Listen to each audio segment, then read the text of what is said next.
Chapter 4602. Your Majesty, my pure jade palace still has matters to attend to, so I'll take my leave first.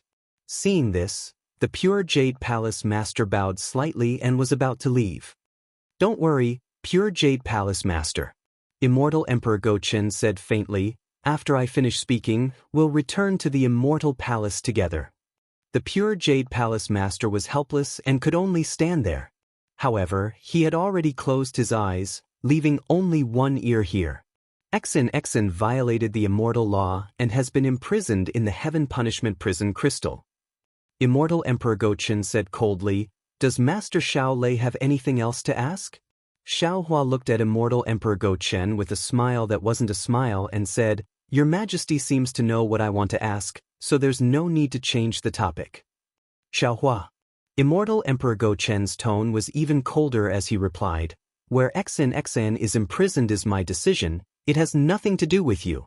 You don't have the right to tell me what to do." Your Majesty. Xiao Hua didn't back down and asked forcefully, "Your Majesty has already said that as long as it's not a secret of the Immortal Palace, Your Majesty will tell you everything you know.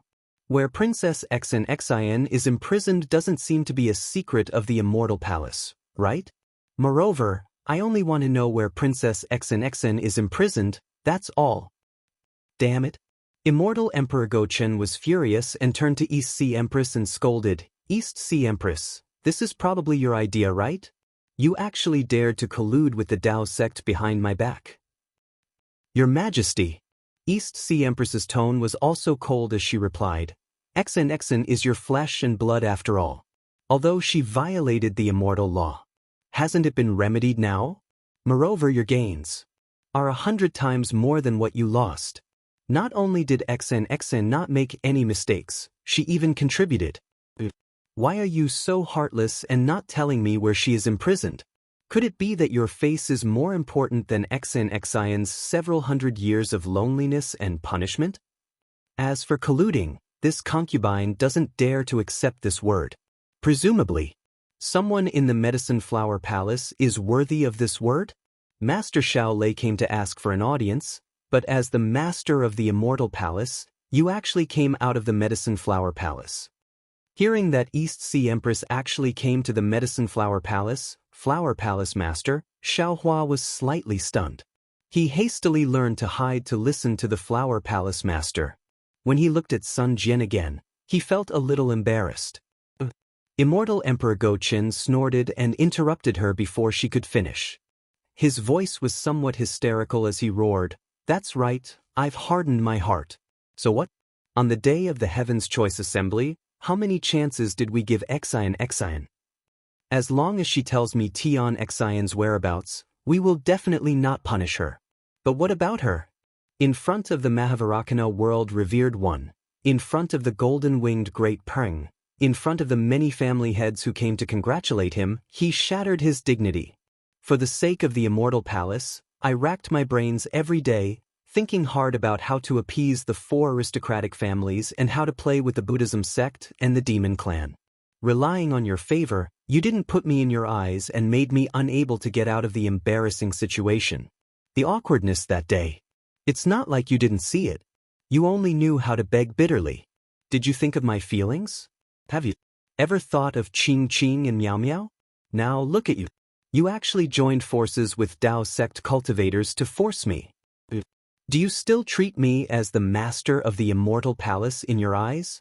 At this point, he looked at Xiao Hua and said, "Xiao Hua and you.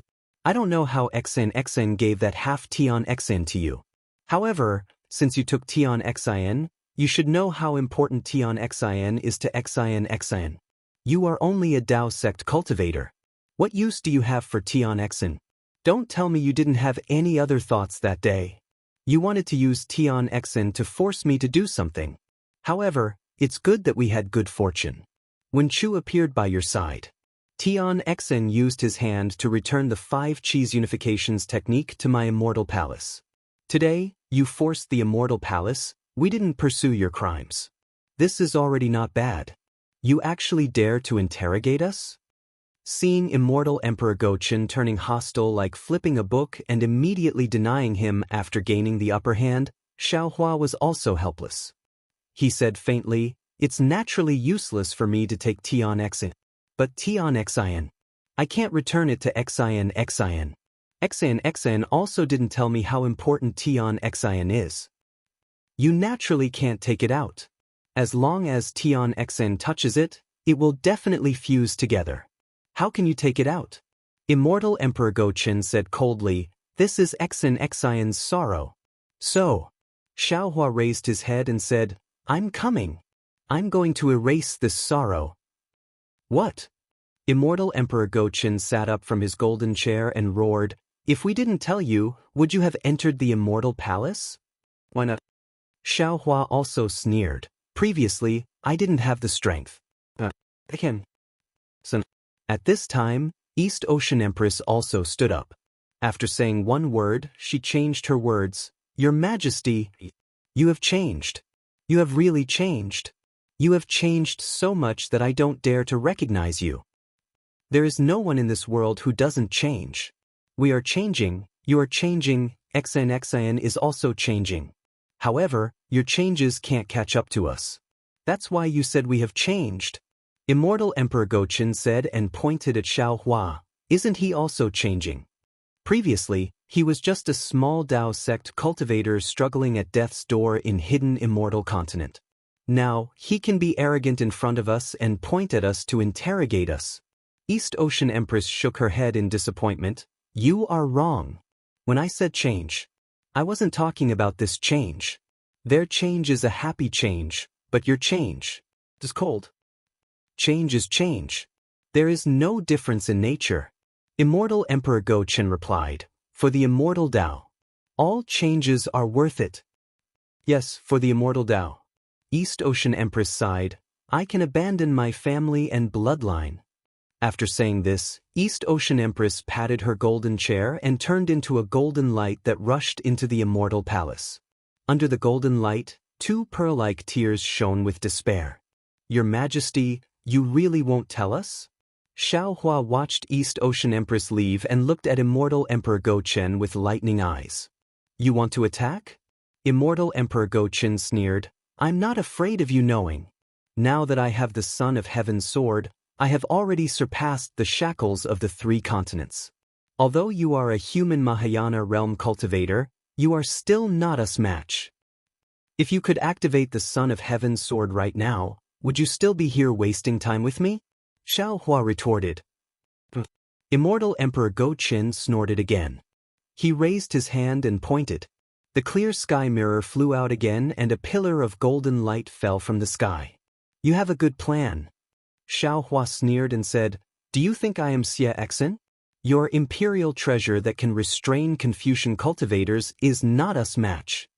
While saying this, Xiaohua rolled up his Taoist robe and took out the Kunlun mirror. The Kunlun mirror also flashed with a 9-colored pillar of light and shot towards the golden light. Rumble! Pa-pa-pa! Amidst the loud rumbling, the sound of shattering could be heard. Whether it was the golden light or the 9-colored pillar of light, they were all shattered. Even the space between the Kunlun mirror and the clear sky mirror started to distort strangely. Where this distortion landed, a hole appeared on the surface of the Kunlun mirror and the clear sky mirror, and a powerful suction force came from this hole. Damn it! Seeing the suction force from Xiaohua's Kunlun mirror that was beyond his control, Immortal Emperor Go-Chin did not dare to be careless. He quickly raised his hand and slapped his golden chair. Ooh. A golden light flew down and covered the clear sky mirror. Xiaohua was even more shocked. He quickly opened his mouth and a green light rushed out and covered the Kunlun mirror. Return. Xiaohua saw the suction force decrease and immediately used his mind to put the Kunlun mirror into the space. Immortal Emperor Go-Chin also understood and used the golden light to tell Xiaohua about the clear sky mirror. Your Majesty. Sun Jian saw this and quickly bowed. The 9th princess has violated the immortal law, but Your Majesty has already punished her. Didn't Your Majesty say it already? The heavens used the master of the Palace of Literature to give Your Majesty the 5 energies origin technique, giving Your Majesty a weapon to subdue all the Confucian cultivators in the world. Now that Master Xiaohua came to the Immortal Palace, Didn't the heavens also use Master Xiaohua to save the 9th princess and also to fulfill your majesty's familial love? Sun Jian's excuse came at the right time. Immortal Emperor Gochen pondered for a moment and looked at Xiaohua. Master Xiaohua, I won't hide it from you. I have already agreed to the marriage proposal of the Nangong family in the Ling Yun Palace. Your Majesty. Sun Jian was a little surprised and blurted out. How come I don't know about this? If I let you know everything, won't the Empress stay in the Ling Yun Palace every day? Immortal Emperor Gochen scolded with a gentle tone. Sun Jian quickly bowed and asked for forgiveness. I know my mistake. Your Majesty, please forgive me for my difficulties. Sigh, if I don't forgive you, how could I let you know? Immortal Emperor Gochen sighed and said, If you all have difficulties, do you think I don't have any difficulties? Do you think I am willing to agree to the marriage proposal of the Nangong family? Do you think I am not willing to announce this happy event in the Ling Yun Palace? Yes, your humble servant understands. How could Sun Jian understand? He was only carefully agreeing. Master Xiaohua, I am not afraid of you laughing at me. Immortal Emperor Gochen looked to the left and said, I am an immortal emperor who is only a figurehead. The 4 great clans are powerful and the 100 schools of thought are not convinced. Although my school of the military controls the immortal palaces and protects the fate of the Confucian cultivators, I feel like I am being roasted on a fire every day. The demons in the 1,000 demon sacred realm are very powerful. The Grand Saint of Starry Sky is in the Great Sage Hall. Perhaps not long after, the demons will launch a large-scale invasion. Although the Pure Land is inhabited by the human race, the Buddhist sect is prosperous. That oppressive Buddhist light always wants to fall on my hidden immortal continent. Sutra seeking extreme bliss. Sutra seeking extreme bliss. If it wasn't because I was powerless to stop it, how could I create this gimmick? Luckily, the Buddhist sect is undergoing a great change. Buddha Maitreya has rebelled from the Thunder Sound Temple and is temporarily residing in the Snowy Mountain. Ah! Xiaohua was shocked and shouted. When did Buddha Maitreya rebel from the Thunder Sound Temple? Immortal Emperor Gochen did not answer Xiaohua. Instead, he continued. It is also at this time that the master of the Literature Palace descended from the heavens. My immortal palaces have the strength to play games. Do not want to lose this opportunity. Therefore, Master Xiaohua, I have no choice but to ally with the Nangong family and borrow the 5 Qi unifying art to unify the Confucian cultivators in the world. Chapter 4603. Immortal Emperor Gochen's words were emotional, but Xiaohua knew that this was only Immortal Emperor Gochen's method of ruling.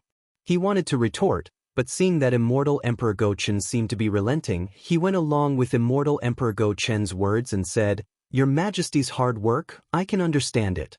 Just controlling the fortune gate already gives me a headache, not to mention Your Majesty controlling the hidden immortal continent. So, Immortal Emperor Gochen nodded and said, Master Xiao Lei must understand me. I also said the same thing to the Nangong family in the Ling Yun Palace. If you want to marry the 9th princess, you can. However, you have to show me your strength and save the 9th princess with your own strength. Now, other than the Nangong family, the Dongfang family, Shimin family, and Baiming family have also formally proposed marriage with the other 3 princesses. Hehe, do you think I don't know what they are thinking? Don't they all want the 5 energy unification technique? However, these 4 families are indeed places that my 4 princesses can be entrusted to. I gave the Nangong family a difficult problem to let the other 3 families see that my princesses are not to be casually married. Would rather bear a bad name and let others and family see me as a cold-blooded person to find someone worthy of my princess's trust. And Xian is even more so. Immortal Emperor Gochen's golden chair emitted a golden light, and a shadow rushed into the sky. Immortal Emperor Gochen's voice finally came, That's all I have to say. If Master Xiao Lei doesn't believe me, you can fight your way to the Ling Yun Palace. Oh, Scholar Palace Master, I know you have a good relationship with Master Xiao Lei. You can follow Master Xiao Lei to the hidden immortal continent to search. This subject respectfully sends off Your Majesty. Sun Jian's cultivation was the lowest among them. Seeing that Immortal Emperor Gochen had said all he needed to say, he hurriedly bowed and said. As Immortal Emperor Gochen flew away, the golden light in front of the palace disappeared, and the guards could see the situation inside again. At this time, Xiaohua looked at Immortal Emperor Gochen's flying figure and felt helpless in his heart. Immortal Emperor Gochen said so much, but it was all nonsense.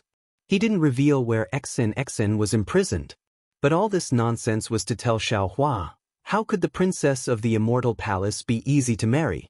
If you want to marry the new princess, then you have to show your strength and find out where the new princess is imprisoned. After all, the Nangong clan also didn't obtain any useful information from Immortal Emperor Gochen. Damn it, I messed around in the Immortal Palace for half a day, but I didn't even take a single step into the southern heavenly gate.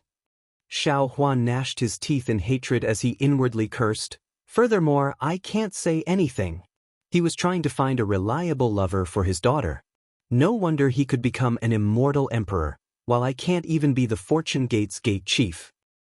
Fellow celestial immortal, thank you for your skill. If there is a chance, we will spar again in the future. Farewell. The Jade Pure Palace Master was the first to bid farewell. He nodded at the Celestial and left on the purple cloud. The Celestial being also put on a good show and said, "The Lord of the Jade Pure Palace is very powerful. I also admire you greatly." On the other hand, the Grand Purity Palace Master wasn't in a hurry to leave. He looked at Xiaohua and said calmly, "Master Xiaohua, I was a little reckless today." "Sigh, it's fine." What else could Xiaohua say? They were both supreme cultivators of the human race. Although there was a difference between Confucianism and Taoism, they were already very close to the final step. Their previous battle wasn't particularly desperate, so he could only wave his hand and say such words. "Actually, I'm curious about. Why can't Master Xiaohua enter the profound yellow list?" The Grand Purity Palace Master said again. This profound yellow list was refined by the ancient purple micro-immortal emperor using an immortal imperial artifact. Previously, it was used to record the rankings of the experts of the Confucian, Buddhist, Taoist, and demon races. It was only used after Taoism declined that it was used. Therefore, as long as one hasn't transcended the laws of the three continents, one can enter the profound yellow list. This king can, the Jade Pure Palace Master can, Immortal Emperor Gochen, the Seven Sages, the Mahavarakana World Lord, the Dipankara Archaic Buddha World Lord, and the Maitreya Buddha World Lord can all enter. Why can't you? Xiaohua bitterly smiled and rubbed his nose. How would I know? I'm afraid I'll have to trouble the Grand Purity Palace Master to ask the Purple Micro-Immortal Emperor about this. Forget it.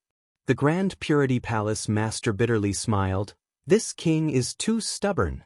If Master Xiaohua isn't willing to say, then so be it. This Xiao really doesn't know. Xiaohua spoke the truth. However, the Grand Purity Palace Master didn't seem to believe him and only cupped his hands, saying, "This king will take his leave. If you have time in the future, Master Xiaohua can come to my Grand Purity Palace with the Literature Stream Palace Master as a guest." Although there are differences between Confucianism and Taoism, this king doesn't look down on Taoism too much. Alright, I hope such a day will come. Xiaohua had already seen the Grand Purity Palace Master's Taoism cultivation. He wasn't surprised by his words and only cupped his hands, sending off the Grand Purity Palace Master who had caused trouble. Master Xiaohua. After everyone left, Sun Jian bowed and said, "This junior really didn't expect you to receive the title of Master Xiaohua the moment you came to the Immortal Palace. This junior is very envious." Damn it. Xiaohua didn't feel any pressure facing Sun Jian. He smiled, saying, "Your Immortal Emperor's schemes are truly formidable. This Xiao really isn't his opponent." Sigh, if there wasn't such an Immortal Emperor, how could my military school control the entire Immortal Palace? Sun Jian thought of what he saw in the Immortal Palace and sighed. Actually, there are some things that he might not be willing to do. For example, Master Xiaohua. If Senior didn't force him here, how could he give the title of Master Xiaohua to Senior? Senior, put yourself in his shoes. how much determination would he need to give a Taoism cultivator the title of Master Xiao Hua of the Immortal Palace? Yes, this is also the reason why this Xiao didn't force him too much in the end. Xiao Hua also sighed. However, a moment later, Sun Jian bowed again and said, "Of course, if Master Xiao Hua didn't come today, this junior wouldn't be able to kill my enemy. This matter, I still have to thank Master Xiao Hua." Xiao Hua hurriedly supported Sun Jian and said with a smile, "You and I don't need to be polite. This Xia Xan is our common enemy. This Xiao also has to thank Immortal Emperor Go Qin. If it wasn't for his immortal slaying platform, we wouldn't have been able to kill a 9th grade Wenxing." Indeed. Sun Jian nodded. His Majesty's immortal slaying platform is most useful for Confucian cultivators, but it doesn't have much effect on Taoists and Buddhists. It is said that the Grand Mist ancestor escaped from this immortal slaying platform that day. Forget it. Xiao Hua flicked his sleeve and said, "This old man will take his leave. You should return to the Immortal Palace and keep an eye on the Flower Medicine Palace. Don't let that immortal emperor who was driven crazy by Empress Dowager fool around. This old man still has to think about how to find Xan Xian's whereabouts." Sun Jian was slightly embarrassed, but he still carefully said, "The Fortune Gate might not be as good as the Nangong family. Master Xiao Hua might as well follow the Nangong family. It was possible before, but I'm afraid it won't be possible now." Xiao Hua said with a smile, "The Immortal Palace is in trouble, and Master Xiao Hua's title has been confirmed. Who knows what other people will say about today's matter in the hidden Immortal Continent? The Nangong family will definitely know." "That might not be the case." Sun Jian shook his head and said, "Only the master of the Two Purity Palace knows about what Master Xiao Hua said. There's no such thing as an impenetrable wall in this world." Xiao Hua said with a bitter smile, "Don't forget, there's still the Empress who isn't any worse than the Immortal Emperor. This old lady only wants to save the 9th princess. As for who she saves, she might not care." "Empress?" Sun Jian wanted to defend the East Sea Empress, but when he thought about it, the East Sea Empress was indeed using Xiao Hua. He smiled apologetically and said, "They are elders after all. It's not good for this junior to comment." "Then don't comment." Xiao Hua said with a smile, "Quickly return to the Sun Palace. Right now, there must be many immortal generals gathered in front of your palace. This can't be helped. There are ways of the world everywhere." Sun Jian's face also revealed a bitter smile. Xiao Hua looked around and said with a smile, "It wasn't easy for this old man to find the Immortal Palace. Is it very difficult to leave the Immortal Palace? Now that Senior is already the Lightning Master of the Immortal Palace, it will be very easy to find the Immortal Palace in the future. There won't be any obstructions if you leave now." Sun Jian said respectfully, "If Senior is not familiar, then this junior will send Senior out." "It's better if you send me out." Xiao Hua said with a smile, "Let this old man walk by himself. Maybe I'll even find the Flower Medicine Palace." Xiao Hua's words were naturally a joke. After Sun Jian accompanied Xiao Hua out of the space where the Immortal Palace was, Xiao Hua didn't dare to be negligent and asked Wen Chu in a low voice, "Fellow Immortal, when did the Maitreya Buddha betray the Thunder Temple?" "I don't know. I'm afraid it's about when fellow Immortal entered the Star Moon Palace." Wen Chu shook her head. Xiao Hua thought for a moment and said, "There must be a reason why the Maitreya Buddha betrayed the Thunder Temple. We should go and take a look. However, right now, the little Ling Long Temple in the Great Snow Mountain must be the center of attention. It's too eye-catching for us to go there now. We can only wait until later. Right now, the most important thing is to find where Xin is imprisoned with the Heaven Punishment Prison Crystal. I caused a ruckus in the Immortal Palace. It's been almost a year on the hidden Immortal Continent. I don't know if the Nangong family has gotten any more information. Let's return to the Soaring Dragon Mountain Range first." Wen Chu pondered for a moment and said, "Since we might have to go against the Nangong family, let the Fortune Gate's disciples take action." "All right." Xiao Hua agreed and said with a smile, "Fellow Immortal and Diviner return to the space first. I have some gains in the Star Moon Palace, and fellow Immortal also benefited from it." Xiao Hua had already told Wen Chu about the tricolored cloud and Xianhong's law discussion. Wen Chu laughed and said, "Very good. This young man thanks fellow immortal. This young man will return to the space and listen to the heavenly Tao and karma law discussion." Xiaohua released his divine sense and looked around. Knowing that there was no one around, he shook the Kunlun mirror and put Wen Chu and Diviner away. Then he released Fu Jiwen by and the Pegasus flying chariot to bring him back to the soaring Dragon Mountain range. Give a monthly vote, a recommendation vote, a gift, and thank you for all your support. Chapter 4604. Along the way, Xiaohua did not hide anything and told Fu Jiwen about the Immortal Palace. Fu Jiwen was speechless, and Bai An's expression changed several times. Then Bai An lowered his head as if he was thinking about something. On the other hand, Xiaohua closed his eyes and rested as if he had a card up his sleeve. Fu Jiwen was also surprised, so he urged the Pegasus to fly towards the soaring Dragon Mountain range. In less than a day, Xiaohua returned to the soaring Dragon Mountain range. Xian Songzi, Taoist Jingting, and the other disciples came out to welcome him. Currently, no one dared to covet the soaring Dragon Mountain range. Within a few thousand li radius, there were Fortune Gate disciples patrolling the area. Xiaohua alighted from the flying carriage and sat on the jade chair in the Fortune Gate Palace. Below the high platform, Yuan Ye, Fu Jiwen, Wang Bianfei, Chang Yuan, Yu Zhongquan, and the other inner disciples stood to the left. Xian Songzi, Taoist Jingting, Ao Zhantian, Su Tingzi, and the other outer disciples stood to the right. Below the two rows of disciples were other Fortune Gate disciples, such as Gongshu Yisin, Gongshu Yiming, and Mo Jianli. Zhang Daoren, Zhai Xingzi, Sun Kong, and the others stood behind these disciples. As for the loyal black bear spirit, he stood in front of the group of disciples, closest to the high platform. Xiaohua sat down, raised his hand and patted the top of his head. Boom! Another 10,000 thunderbolts rushed up to the sky, enveloping the sky of the soaring Dragon Mountain range. All the disciples bowed and saluted. Disciples greet the head elder. Their voices reverberated in the air above the Fortune Gate Palace, and the black bear spirit's voice was the loudest. Sect Master? Xiaohua was stunned and asked curiously, "What's the reason for this? Why are you suddenly calling me Master?"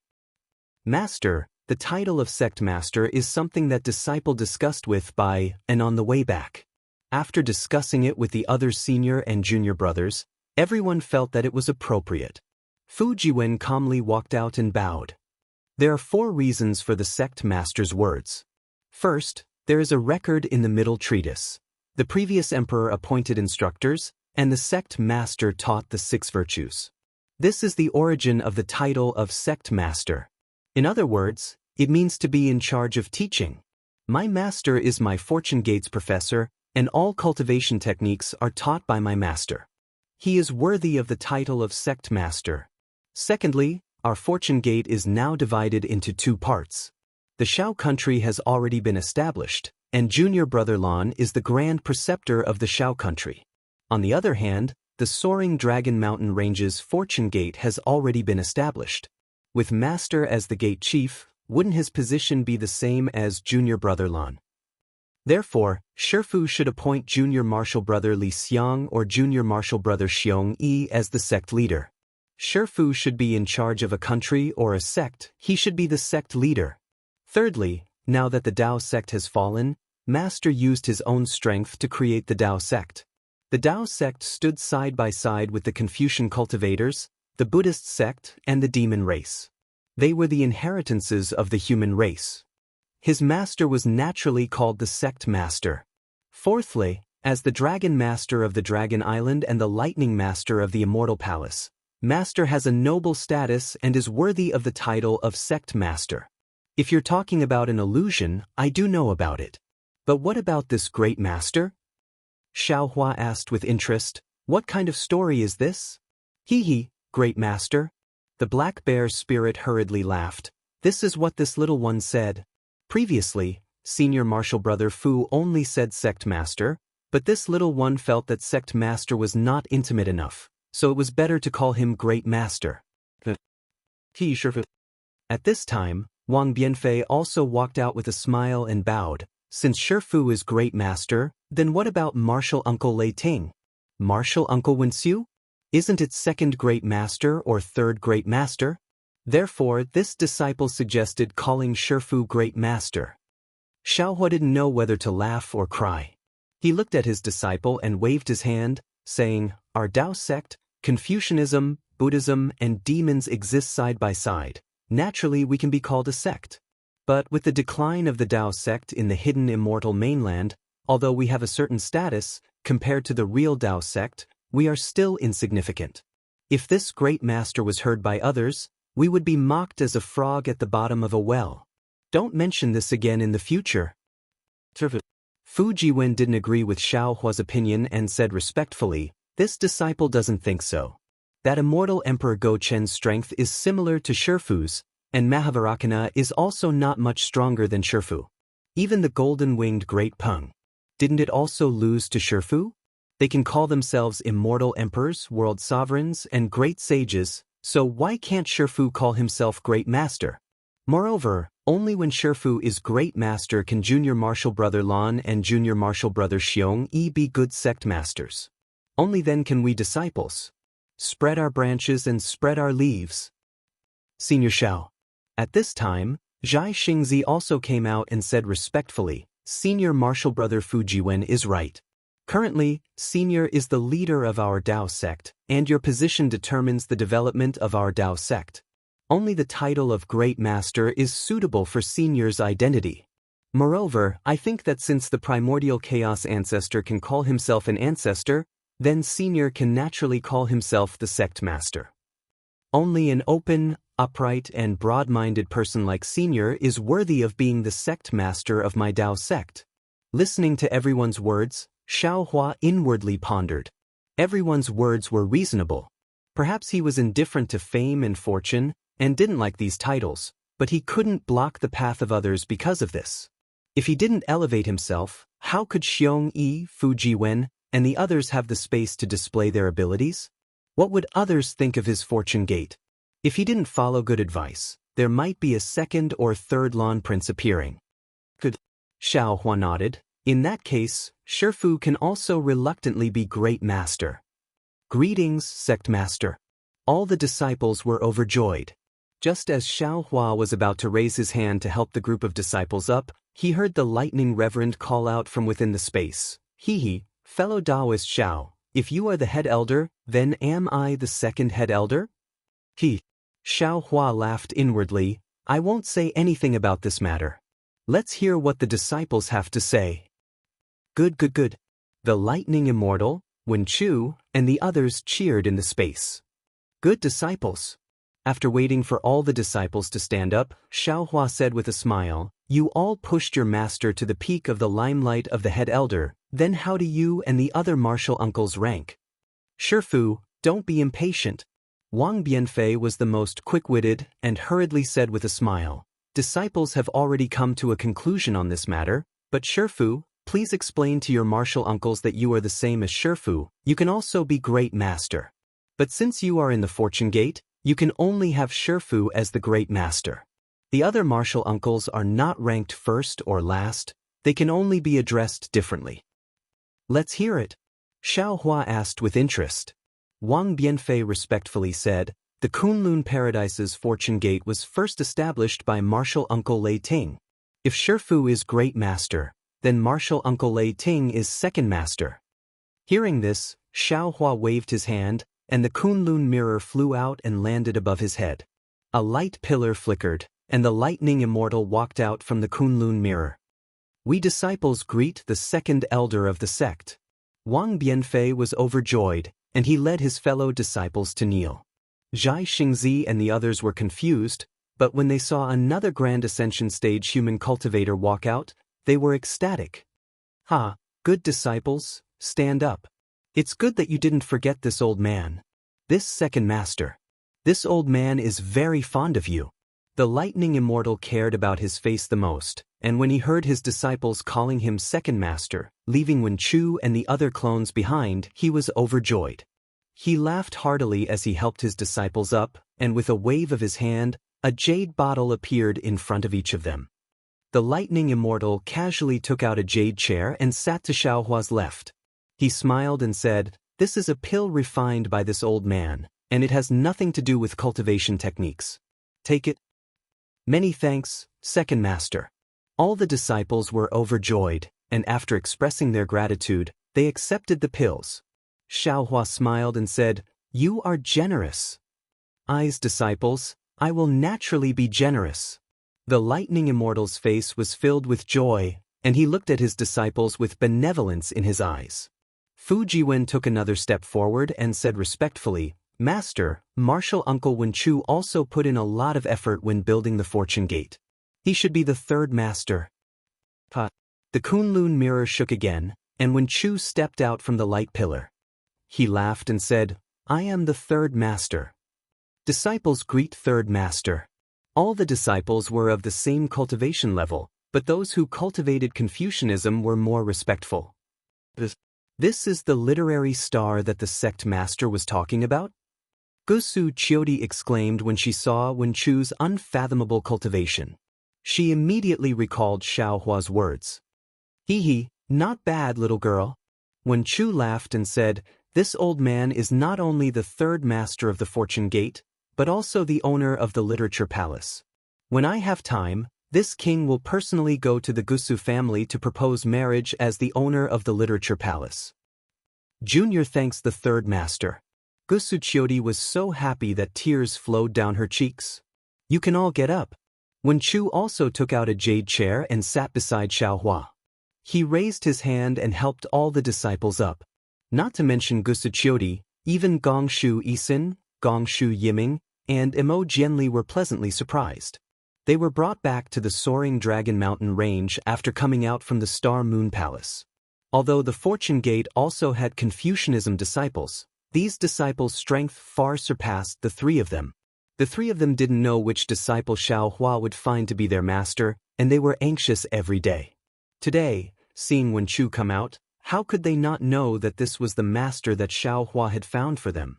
How many people in this world could become the Literature Palace's master's disciple? Sure enough, Xiaohua smiled faintly and looked at the three disciples, saying, "Gongshu Isin, Gongshu Yiming, and Mo Jianli, quickly come and greet your master." "Yes, first master." The three of them answered and hurriedly walked out. They knelt below the high platform and respectfully said to Wen Chu, "Disciples greet master."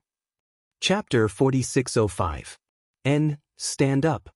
Wen Chu nodded. "The sect master has already told me about the three of you. Master will accept you into the sect now. Fortune Gate's disciples have no taboos, except for one. Killing one's own brothers." "Yes, disciple will remember." The three of them hurriedly agreed. Wen Chu continued, "Since there are several sect masters in our Fortune Gate, master can be considered your master. The other masters are also your masters. Not only can you ask them to teach you, but you must also treat them with the same respect as master." The three of them answered and stood to the side. After Wen Chu accepted Gongshu Isin, Gongshu Yiming, and Emo Jianli, Fu Jiwen spoke again. However, he hesitated and did not finish his sentence. "This fourth master should be that martial uncle, right?" "That's right." Xiaohua nodded. "He has boundless benevolence in his heart and is the kindest. He is qualified to be the fourth master." Venerable Master Sun Kong and the others were bewildered. They did not know what the Fortune Gate's disciples were talking about, but looking at the respectful expressions on their faces, they knew that this fourth master was a person of virtue and prestige. "We greet the fourth master from afar." The black bear spirit's eyes turned, and he bowed. Fu Jiwen and the others nodded in agreement. However, before they could get up, Xiaohua's face lit up. He looked outside the Fortune Dao Palace, and sure enough, there was a strong gust of wind outside the Fortune Dao Palace. A wave of starlight energy fell like a tsunami, and a loud voice rang out, "Fuck, this saint was only delayed for a moment, and that little monk actually took the fourth master's position. Ha, fellow Taoist has returned at the right time." Since Xiaohua knew, the lightning Taoist and Wen Chu naturally knew as well. Everyone smiled as they looked outside. Swoosh. A streak of starlight flashed, and starry sky great sage Feng Wu's figure appeared on the stage. Feng Wu had just stabilized himself when he flapped his wings, and the white lion and golden condor flew out and landed beside the black bear spirit. The black bear spirit was overjoyed, and he hurriedly saluted respectfully. Disciple greets the fifth master. Disciple greets the fifth master.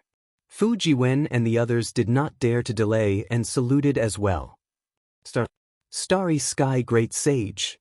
Zhang Daoren felt a little dizzy.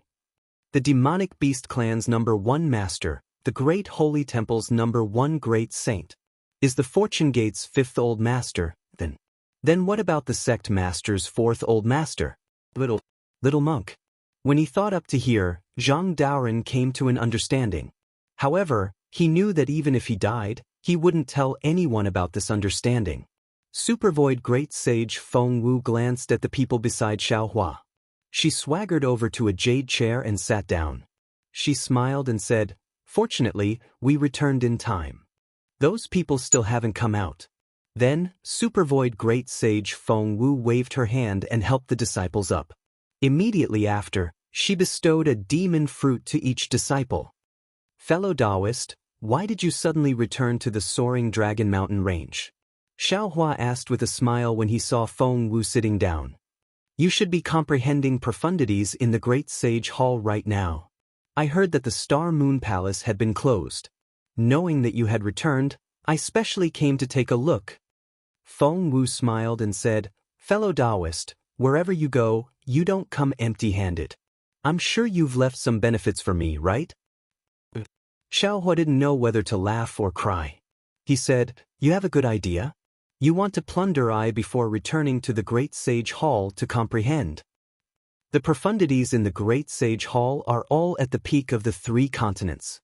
Feng Wu shook her head and said, "If you want to comprehend deeper, you'll have to go deeper into the Great Sage Hall. That's a place that none of the great sages in the 1,000 Demons sacred realm have ever entered. I don't know, so I don't want to go in for the time being." Xiaohua flicked his sleeve and handed the palm-sized starfish-like object to Feng Wu. When Feng Wu saw the strange fine lines on the surface of the object and sensed layers of indescribable fluctuations between these fine lines, she couldn't help but be overjoyed. She opened her mouth and swallowed the object. She smiled and said, "This poor Taoist is relying on this object to break through the void." "Yes, there are also some secret techniques for becoming a god," Xiaohua said with some pride. "Wait until we enter the space. I'll ask fellow Taoists Tian Dao and Karma to teach you these." Good. Hearing this, Feng Wu was overjoyed but also calm. She closed her eyes and sat on the jade chair, comprehending the fluctuations of the strange object. Seeing that Xiaohua was talking to Feng Wu through voice transmission and didn't say anything, all the disciples were silent. When Feng Wu closed her eyes, Chang Yuan stepped out and bowed. "Martial Uncle Wu's abilities are mysterious and unfathomable. You should be the 6th elder." Good. Xiaohua nodded. He pointed at the Kunlun mirror and Taoist Wu flew out in a flash of green light. "Who's this? Is he also a supreme cultivator of our human race?" Gusu Chiodi was dumbfounded. She naturally didn't know Taoist Wu's strength, but when she saw Taoist Wu's gaze sweep over her, she felt that she couldn't retaliate. She already knew that Taoist Wu's strength was unfathomable. Chang Yuan led the Fortune Gate's disciples and bowed. "Disciples greet the 6th elder. Rise." Taoist Wu didn't care about the false reputation. He waved his hand and signaled the disciples to rise. He said indifferently, "It's rare that you still remember me. I thought you would put me last. Who asked you to have so few disciples to teach?" Xiaohua smiled and said, "Today's ranking is all because of your disciples. I don't care, but don't forget about the other one." Taoist Wu sat down and said indifferently. Xiaohua nodded and said, "You're right. This fellow Taoist is probably the strongest. He should be the 2nd elder." Lightning Reverend curled his lips and said, "He is strong and has many disciples. But his luck isn't good. Lu Yi Jianghong and the other dragons have all returned to the heavenly abode river." Yuanya hurriedly bowed and said, "Master, Martial Uncle Kwang should be the supreme leader, 7th Elder. Before he could finish his words, an aura that made all the disciples prostrate themselves rushed out from the light pillar of the Kunlun mirror. Taoist Yun had shrunk into his human form and flew out. The oppressive aura around him rushed out uncontrollably. I have come to lend you a hand. Xiaohua smiled and waved his hand. A lightning ring fell above Taoist Yun's head. Strands of lightning fell from the ring and blocked Taoist Yun's oppressive aura. The group of Fortune Gate disciples breathed out in relief and bowed respectfully. Disciples greet the sect master, 7th Old Master. Rise. Taoist Yun's face was expressionless. He looked at Xiaohua and casually sat next to Taoist Wu. This is the dragon race. Even Ao Zhantian, who had already entered the Fortune Gate, couldn't help but roar in his heart when he felt his blood boiling uncontrollably. How many masters do we have in the Fortune Gate? Martial Uncle Yun has come out. Next should be Martial Uncle Tianren. Xian Songzi smiled and said, he doesn't have many disciples. Senior brother Yuan Ya is one of them. Damn it, you bunch of ungrateful things. When Tianren heard that it was his turn, he flew out from the space and cursed, only now did you remember me. My ranking is so much lower than that Lei Ting brat. Xian Songzi and the other disciples naturally knew Tianren's temper. They hurriedly bowed and said, disciples greet the 8th Elder. Rise, rise. Tianren was overjoyed, but his face was still tense. He waved his hand and said, it's too late for you to call me. I don't have any more gifts. Chang Yuan laughed and said, then we'll wait for the 8th Elder to be happy. We'll talk about it when I snatch that Lei Ting brat's position as the 2nd Elder. Tianren sat down beside Feng Wu and grinned. Su Tingzi was also dumbfounded. 8 masters with 9th grade origin energy, his Fortune Gate, was going to defy the heavens, right? Unfortunately, he was still wrong. Yuan Ya opened his mouth again and said, although Martial Uncle Shi is different from us, he is still a member of our Fortune Gate. Disciple thinks that he should be the 9th Elder. A maniacal laugh burst out from the Kunlun mirror's light pillar. Several layers of blood-red light flew out from the Kunlun mirror's light pillar with pitch-black shadows. The demon lord Shi Fei flew out and landed in front of Yuan Ya. He stretched out his large hand and slapped Yuan Ya hard. Good boy, I was right. Your talent is excellent. In the future, you will inherit my inheritance.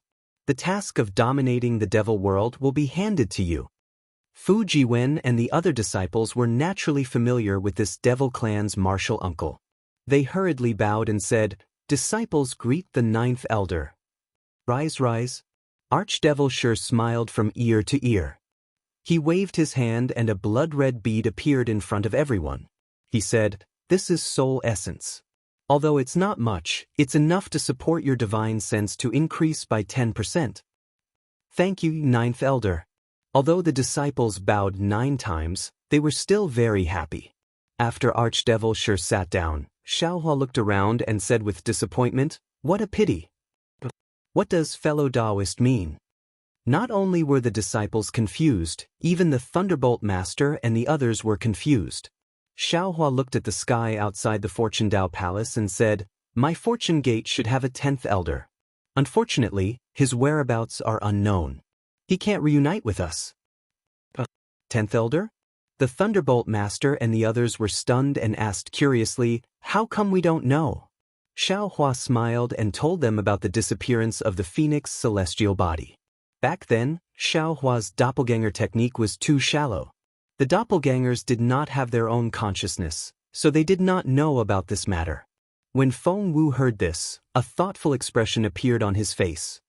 He smiled and said, if that's the case, this fellow Taoist should be the 8th great sage of my great sage hall. Who knows? Xiaohua shook his head. I still don't know how strong he is now. However, if I'm not wrong, he should be in the light congregating realm or the enlightenment star realm. It's unlikely that he's in the sky devouring realm. Chapter 4606. Forget it. Xiaohua looked at the puzzled Fortune Gate disciples and waved his hand, saying, our Fortune Gate's 10th Old Master's position will be reserved for the time being. Wait for your martial uncle to return. Yes, disciples look forward to 10th Old Master's return. The group of Fortune Gate disciples bowed respectfully towards the outside. Excellent. Xiao Hua clapped his hands and said, Our Fortune Gate's 10th Old Master's position has been determined. Our Fortune Gate's glory begins today. Congratulations to the 10th Old Master. Congratulations to the 10th Old Master.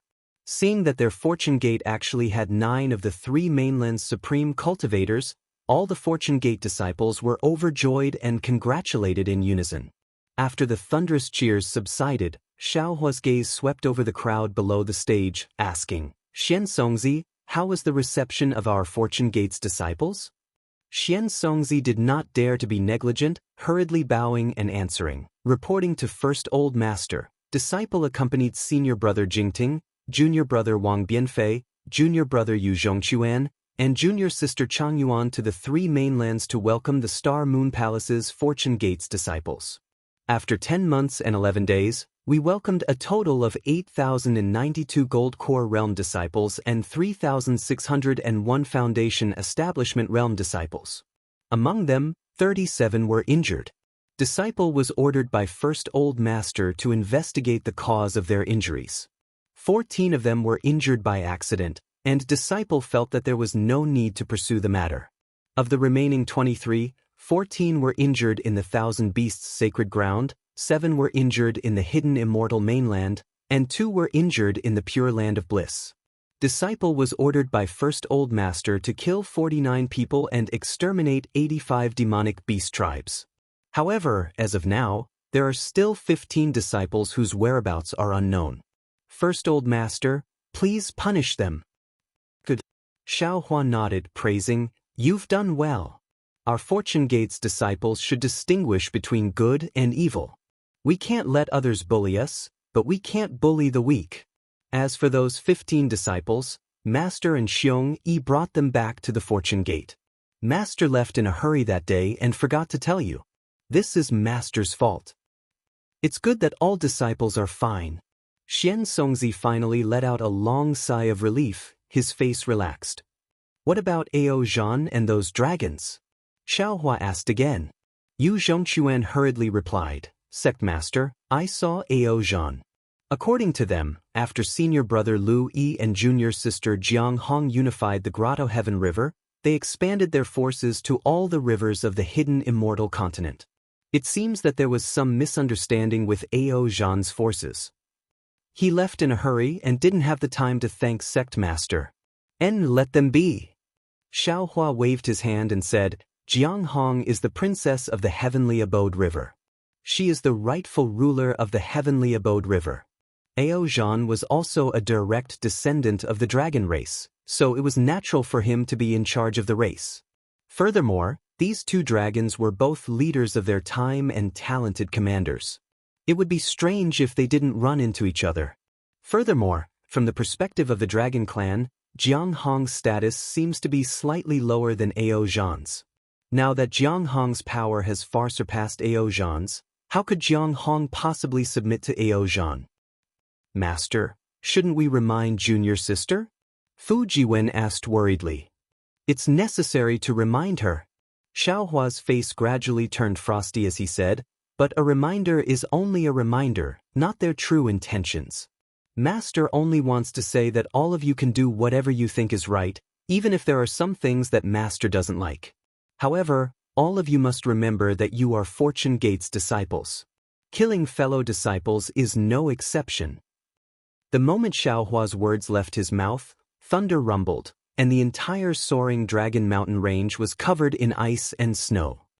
Disciple doesn't dare. Disciple will always remember Sect Master's teachings. Fu Jiwen was also shocked, and he hastily knelt down. The other disciples were even more frightened as they knelt down and answered in unison. Xiao Hua closed his eyes, and a moment later, he opened them. His robe fluttered, and a dazzling light shot out from the Fortune Gate Palace. Wherever the light passed, the ice and snow melted, and flowers fluttered in the air.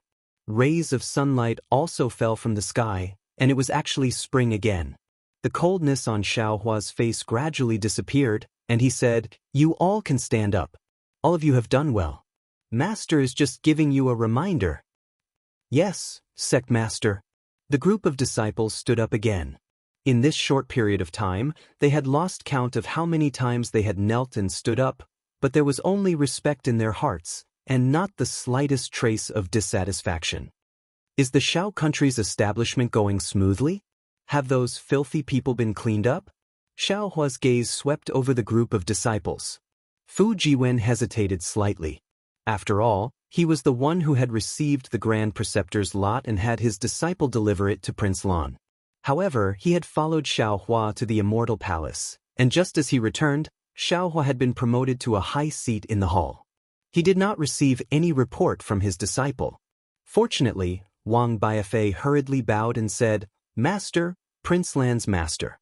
Junior brother received the Grand Preceptor's lot and led the Soaring Dragon Mountain Range's disciples, as well as some Fortune Gate's disciples to the Shao country. Initially, there were some reports, but Master left in a hurry and did not appoint any senior brother or junior brother to be in charge of the Fortune Gate's affairs, so we did not receive any specific reports. When senior brother Xiansong Zi and senior brother Daoist Jingting returned, they specifically asked Prince Lan to send a report on the situation this year, but it hasn't been sent back? Xiao Hua asked without any surprise. Xiansong Zi said, "Indeed. Tell me the general situation." Xiao Hua said indifferently. Wang Bianfei said, "Junior brother Lan took the Grand Preceptor's lot and established his country in the Shao country. The citizens of the Shao country celebrated.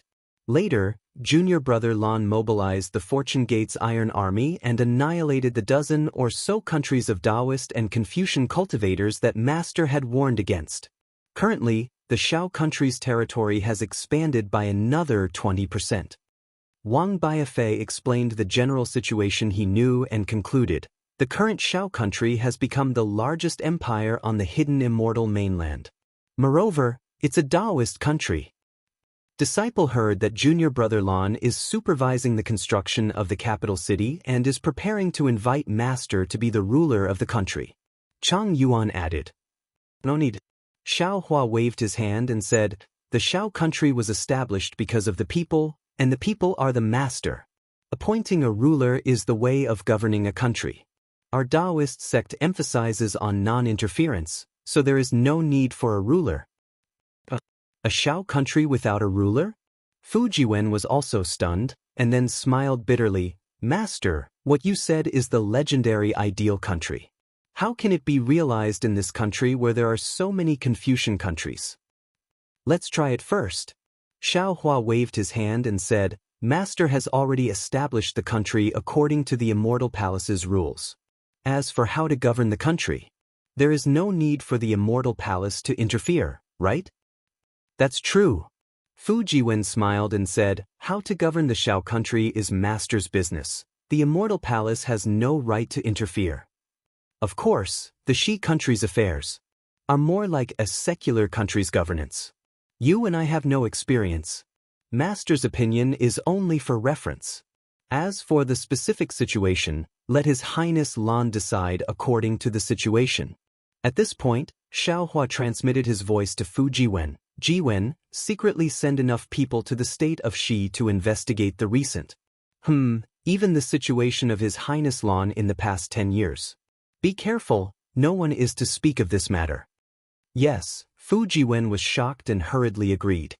Then, Xiao Hua pondered and said, "As for the Soaring Dragon Mountain Range's Fortune Gate, there needs to be someone to take charge.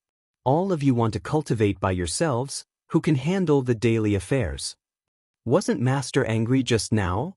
Why are you fretting now?" Fu Jiwen was the closest to Xiao Hua. After receiving Xiao Hua's private order, he asked with a smile. Xiao Hua smiled and nodded. "Lu Yi is a good candidate, but I'm afraid he'll be easily swayed and listen to Jianghu." But Xiao Hua couldn't help laughing when he said this. "Isn't this nonsense? Isn't Jianghu a Fortune Gate disciple? This matter is decided. Pass down my order, have Lu Yi return to the Soaring Dragon Mountain Range and take charge of the Fortune Gate's affairs." Xiao Hua ordered.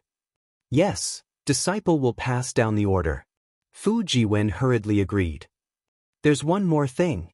After dealing with the soaring Dragon Mountain Range's Fortune Gates affairs, Xiaohua thought of another matter. He stroked his chin and looked at the disciples, saying, "My Fortune Gate has many disciples, but Master doesn't know much about them. Do you know which disciple has the talent to be a merchant that can surpass the Luo e-commerce union's Ingpo?" Xiaohua's words silenced everyone. Everyone looked at each other, no one dared to say anything. After all, they were all cultivators.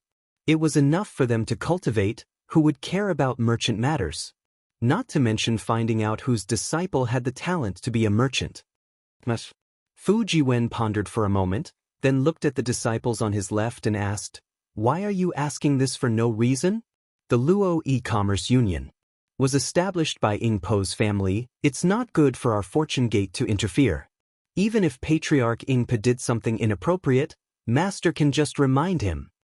Why would Master covet that Luo e-commerce union for no reason? Xiaohua snappily glared at Fu Jiwen. Perhaps only Fu Jiwen would dare to say such words. Wang Bianfei, Lu Yi, and the other disciples regarded Xiaohua's words as the golden rule and didn't dare to disobey. Fu Jiwen laughed. "Don't tell me Master wants to create another Luo e-commerce union? Someone gave Master something 100 times better than the Luo e-commerce union." Xiaohua laughed. "This old man wants to find someone to take over. Star-picking tower?" Xiaohua didn't need to say anything. Fu Jiwen and the other disciples exclaimed, "Master is rich." After saying that, Fu Jiwen felt a little embarrassed and bowed. "Congratulations, Master. Congratulations, Master. With the star-picking tower, our Fortune Gate is like a tiger that has grown wings. This matter must be kept a secret." Xiaohua laughed. "If others know that the star-picking tower belongs to our Fortune Gate, I'm afraid there will be trouble. Give it a tip, and thank you for all your support." Chapter 4607. Let's find a Confucian disciple to manage the Fortune Gate. When Chu couldn't help but suggest, Fu Jiwen's heart skipped a beat. He smiled and said, "Master, as the saying goes, one should not avoid family and enemies." Xiaohua's eyes lit up. Without waiting for Fu Jiwen to finish, he clapped his hands and said, "Not bad, not bad. I forgot that there is an excellent candidate in front of me. It's her turn." When Chu nodded and said, "Bye," and is a female official of the Immortal Palace. Previously, she was in charge of the School of the Emperor Star. Managing the star-picking tower is a piece of cake for her. Moreover, she is also a female cultivator. She is the most suitable person to manage Star Moon. This king recommends Bai. Fu Jiwen was overjoyed. After all, Wen Chu's recommendation was completely different from his own. He hurriedly bowed and said, "Thank you, Third Master." "Call Baitan in," Xiaohua ordered. A moment later, Bai and came in from outside the Fortune Gate Palace. When Xiaohua told her about Star Moon, a complicated expression appeared on Bai An's face. She knelt and said, "First Master, there is no problem with this disciple managing star-picking tower. In fact, there are more suitable candidates than this disciple. However, this disciple can manage it on her behalf. When there is a chance in the future, I will hand it over."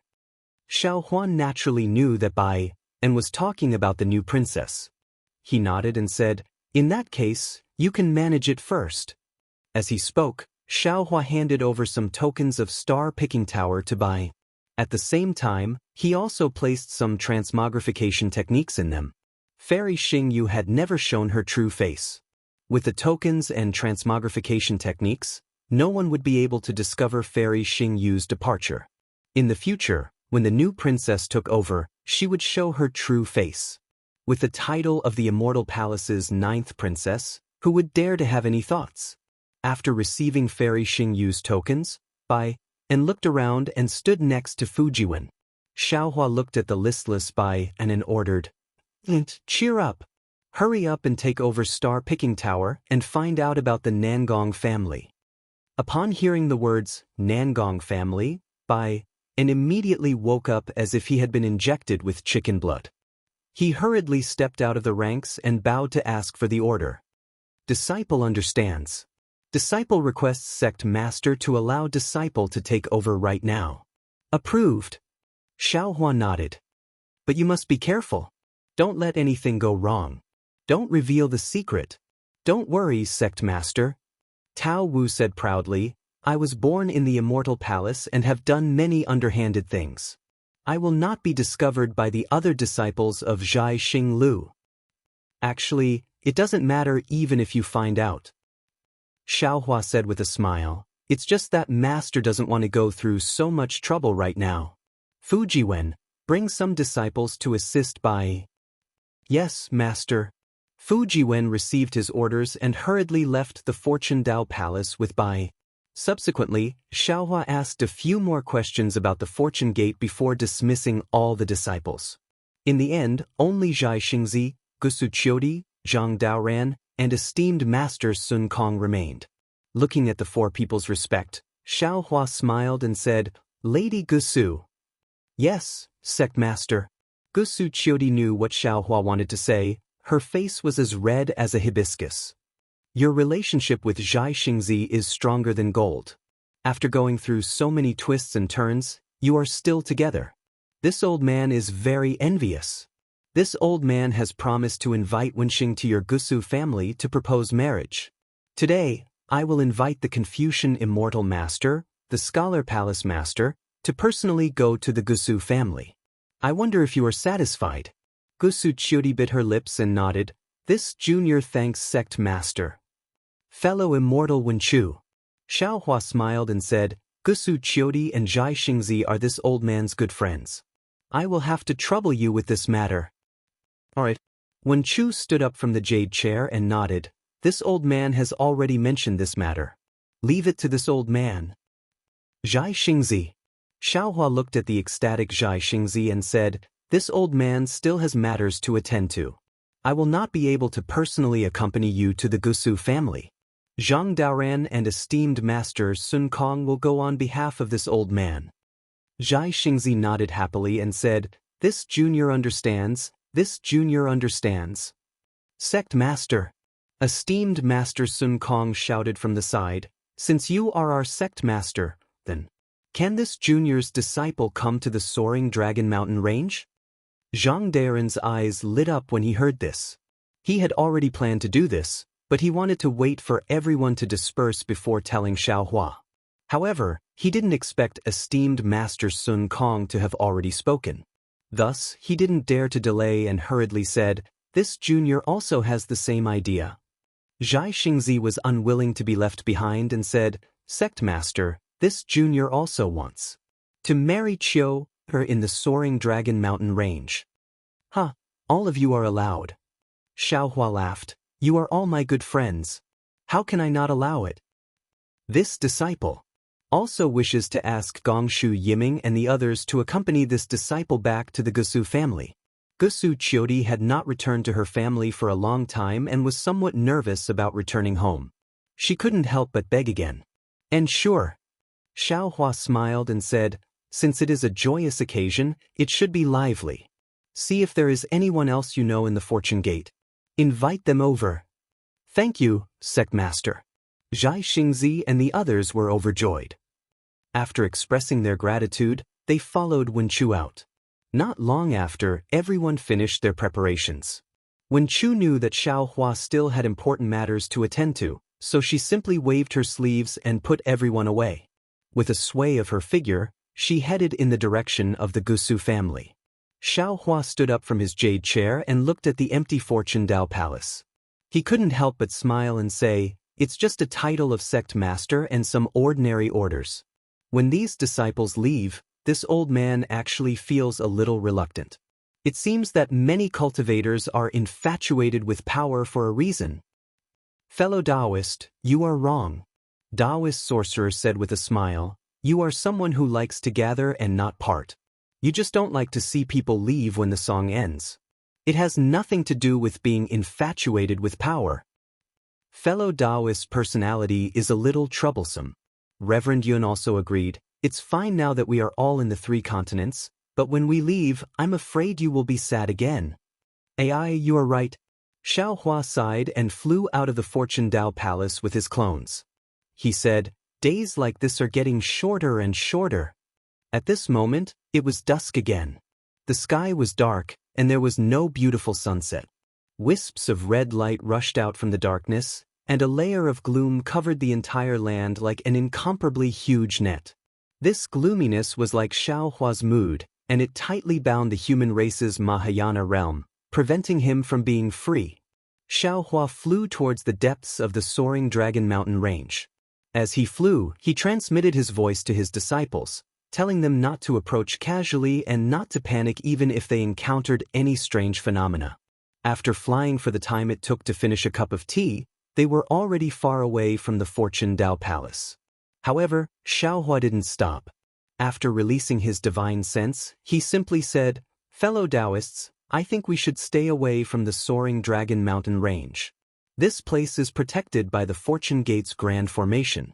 If we use any divine ability, I'm afraid it will affect the Grand Formation." "That's how it should be."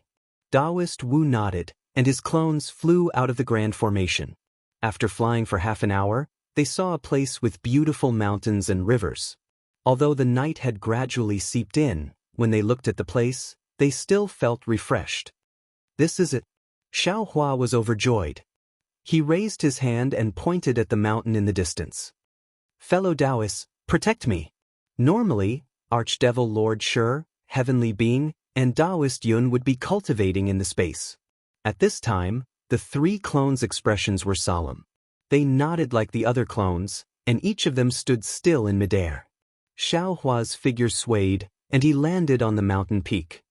After meditating for a moment, he formed a karmic seal with an indifferent expression. This time, the karmic seal was different from before. As soon as he formed a seal, a tide of light mixed with dark spots poured into the space between heaven and earth. Hurricane after hurricane swept up around Xiaohua, and wherever the tide of light fell, the light particles and spots were all destroyed.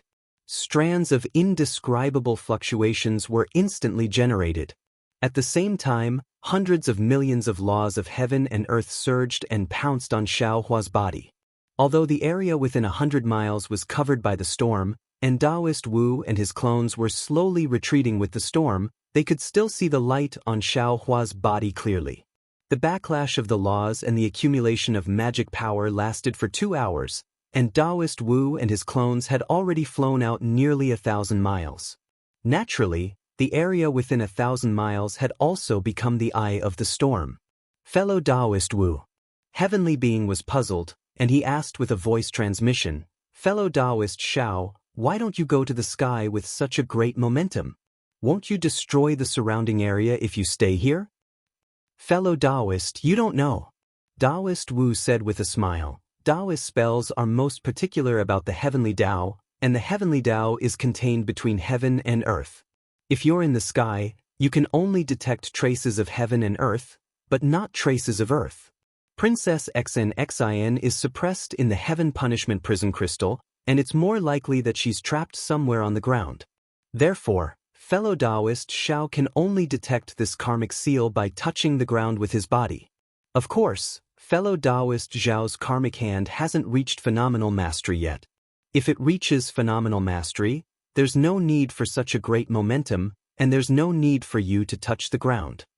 As Taoist Wu spoke, Xiaohua's body suddenly flashed and disappeared. The area within 1,000 miles seemed to be still, and a strange fluctuation spread out with Xiaohua as the center. Wherever this fluctuation passed, everything became transparent, and all colors were wiped out. In the blink of an eye, an irregular space that was tens of thousands of miles in size was created around Taoist Wu and his clones. Swoosh! Like the faint sound of water, hundreds of millions of water filaments seeped out from the space. At the same time, the space between these water filaments began to distort. As it distorted, countless lights and shadows appeared in the air. Mountains and rivers, heavenly palaces and jade palaces, layers upon layers of torrential floods and tsunamis, and scenes of joys and sorrows flashed out. However, all the lights and shadows were only black and white, and all the lights and shadows were imprisoned in this space.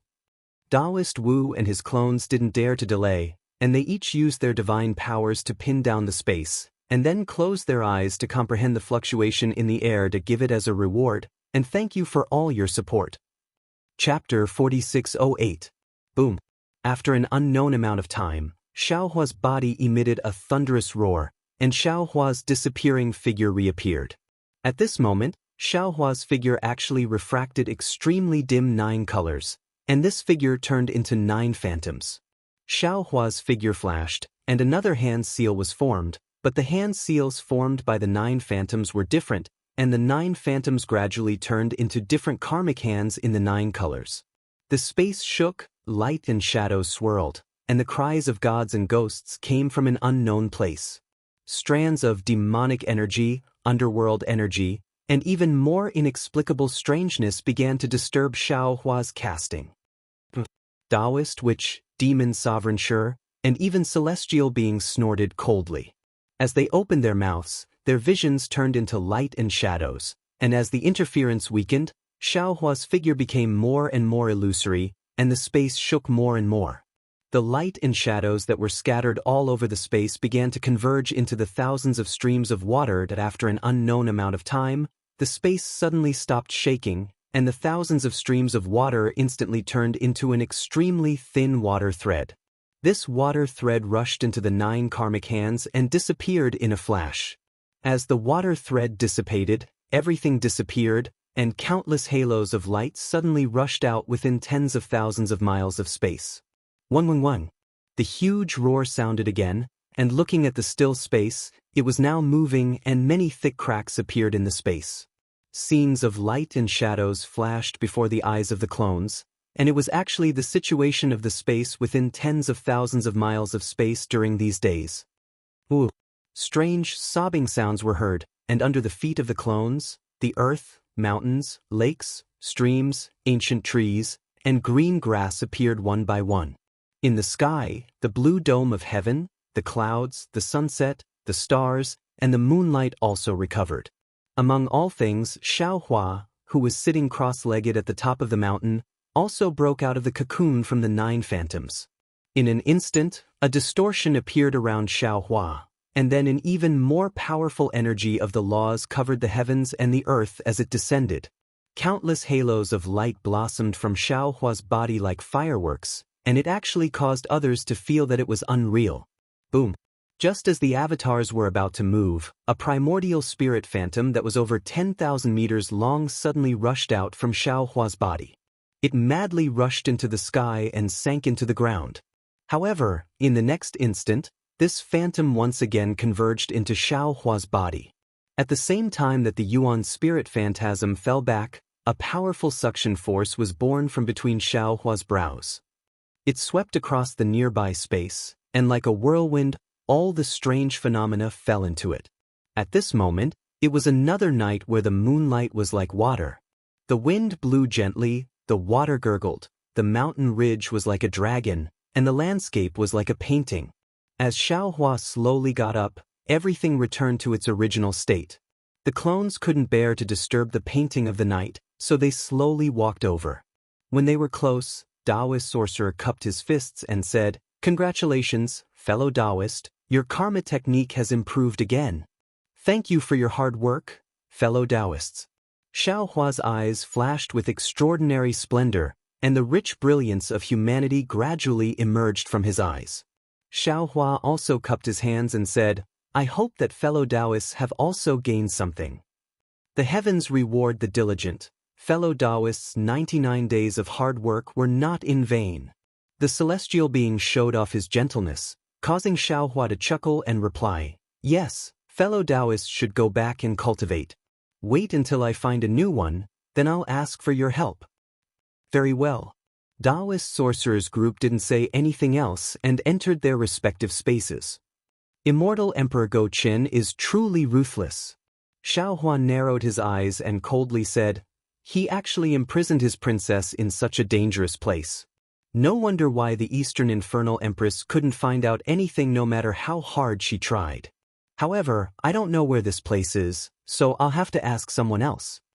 Having said that, Xiaohua became spirited and urged his body to return to the Fortune Dao Palace. Out of Xiaohua's expectation, Wen Chu was sitting on top of the Fortune Dao Palace, accompanied by Gusu Qiudi, Gongshu Yisin, Gongshu Yiming, and Mo Jianli, and other disciples. Behind these disciples were a few Confucian disciples who were sitting cross-legged while Wen Chu was explaining the 5 energy unification art. Xiao Hua didn't disturb them. His figure flashed and landed on a jade chair in the middle. He didn't disturb anyone. After waiting for 2 hours, Wen Chu's lecture ended. All the disciples opened their eyes and were overjoyed. They all bowed and paid their respects to the sect master. Lu Yi still hasn't returned? Xiao Hua frowned and asked. Gong Shu Yisin respectfully said, First Elder might not know, but the Heavenly Grotto River is not close. You ordered this disciple to fly there and then fly back with senior brother Lu. 100 days definitely won't be enough. Xiao Hua nodded and asked Gusuchiodi with a smile. Did the Gusu clan agree? Gusuchiodi blushed again and said shyly, With third elder here, outside of the Immortal Palace and the 4 great clans, which clan would dare to not give face? Thank you very much, first elder. Seeing that Gusuchiodi was satisfied, Xiao Hua didn't ask anything else. He waved his hand and a jade eye landed in front of Gusuchiodi. There is a dangerous place here. Take a look and see if anyone knows where it is. Yes. Gusuchiodi took the jade eye. Her clear eyes flashed and her face showed confusion. She thought for a moment and handed the jade eye to Gongshu Yiming and said to Xiao Hua, This disciple doesn't know. You can go and see if anyone knows. I have something to say to your master. Xiao Hua nodded and ordered everyone to leave. After everyone left, Xiao Hua looked at Wen Chu, and Wen Chu looked at Xiao Hua. The two of them didn't speak. After the time it took for an incense stick to burn, Wen Chu said, Fellow Taoist, have you made your decision? Xiao Hua was a little absent-minded. He nodded casually, but his tone was firm. Wen Chu also looked at the night sky outside the Fortune Dao Palace and said, Everything in this world is like the night sky. There is no direction in the vast expanse. Perhaps a ray of moonlight can give you hope, but if you follow the moonlight, you might only see a dead end. Immortal Emperor Go Qin is the master of the Immortal Palace and has been in charge of it for countless years. His scheming is not something you or I can compare to. Earlier, when I heard that the Immortal Palace appointed me as the master of the Literature Star Palace, I didn't dare to believe it because Sun Jian knew very well that our relationship was not ordinary. Immortal Emperor Go Qin was not afraid of this relationship and insisted that I enter the Literature Star Palace. Of course, this was because of the 5 energy origin law, but it was also because of his decisiveness and patience. Even though fellow Taoist didn't attack the Immortal Palace and only fought against the master of the 2 pure palaces at the southern heavenly gate, what was the difference between this and attacking the cloud over Hall? Immortal Emperor Go Qin actually appointed you as the lightning master and even asked me to help you. This kind of breadth of mind. Tieske, I can only say that Immortal Emperor Go Qin is the most ambitious person in this world. Both the 4 great clans and the 100 schools of philosophers have underestimated him. That's right. Xiao Hua also nodded. Of course, before this old man went to the Immortal Palace, I had already thought it through. If I couldn't find Xen Xian's whereabouts, this old man would have definitely fought against Immortal Emperor Go Qin and wouldn't hesitate to overturn the cloud over Hall. But in reality, this old man was stunned by Immortal Emperor Go Qin's words. Not only did I not find Xen Xian's whereabouts, but I also helped him get rid of his greatest threat. Today, although this old man saw karma through the hand of karma and also knew where Xian was imprisoned, it was just as you said. This old man couldn't help but wonder if things were that simple. This old man can use karma. Mahavarakana revered world can see through the world of mortals. Immortal Emperor Go Qin can also reverse yin and yang. Even that primordial chaos ancestor has a way to conceal the 5 elements, what this old man saw. How could it be completely real? But Wen Chu's face revealed a thoughtful expression and she smiled. Who knows if it is real or fake? Fake and real, real and fake. It can't hide the heart of an emperor who loves his princessa. At this point, Wen Chu paused, smacked her lips, and said, Actually, fellow Taoist already has an idea. Why ask me again? I am you, you are also me. What we think and know is the same. Xiao Hua nodded solemnly. Doubts are doubts, action is action. I can't not take action because of some doubts. Since I can use the hand of karma to obtain information, I can't not go. Moreover, although Xin and I don't have much contact, that feeling of mutual affection is something I can't forget. She has sacrificed a lot for this, so I can't let her down. I don't understand so much about love, but since you have Xin in your heart and often think about her, then go. When Chu smiled and said, "My fortune gate's 10 masters have all gone. Who in this world can stop them? Immortal Emperor Gochen can't stop them, Varokana can't stop them, and that golden-winged Great Peng can't stop them." At this point, several wind sounds came from outside the Fortune Dao Palace, and Gongshu Isen's excited voice came from the air. "Master, Master, I know. This child."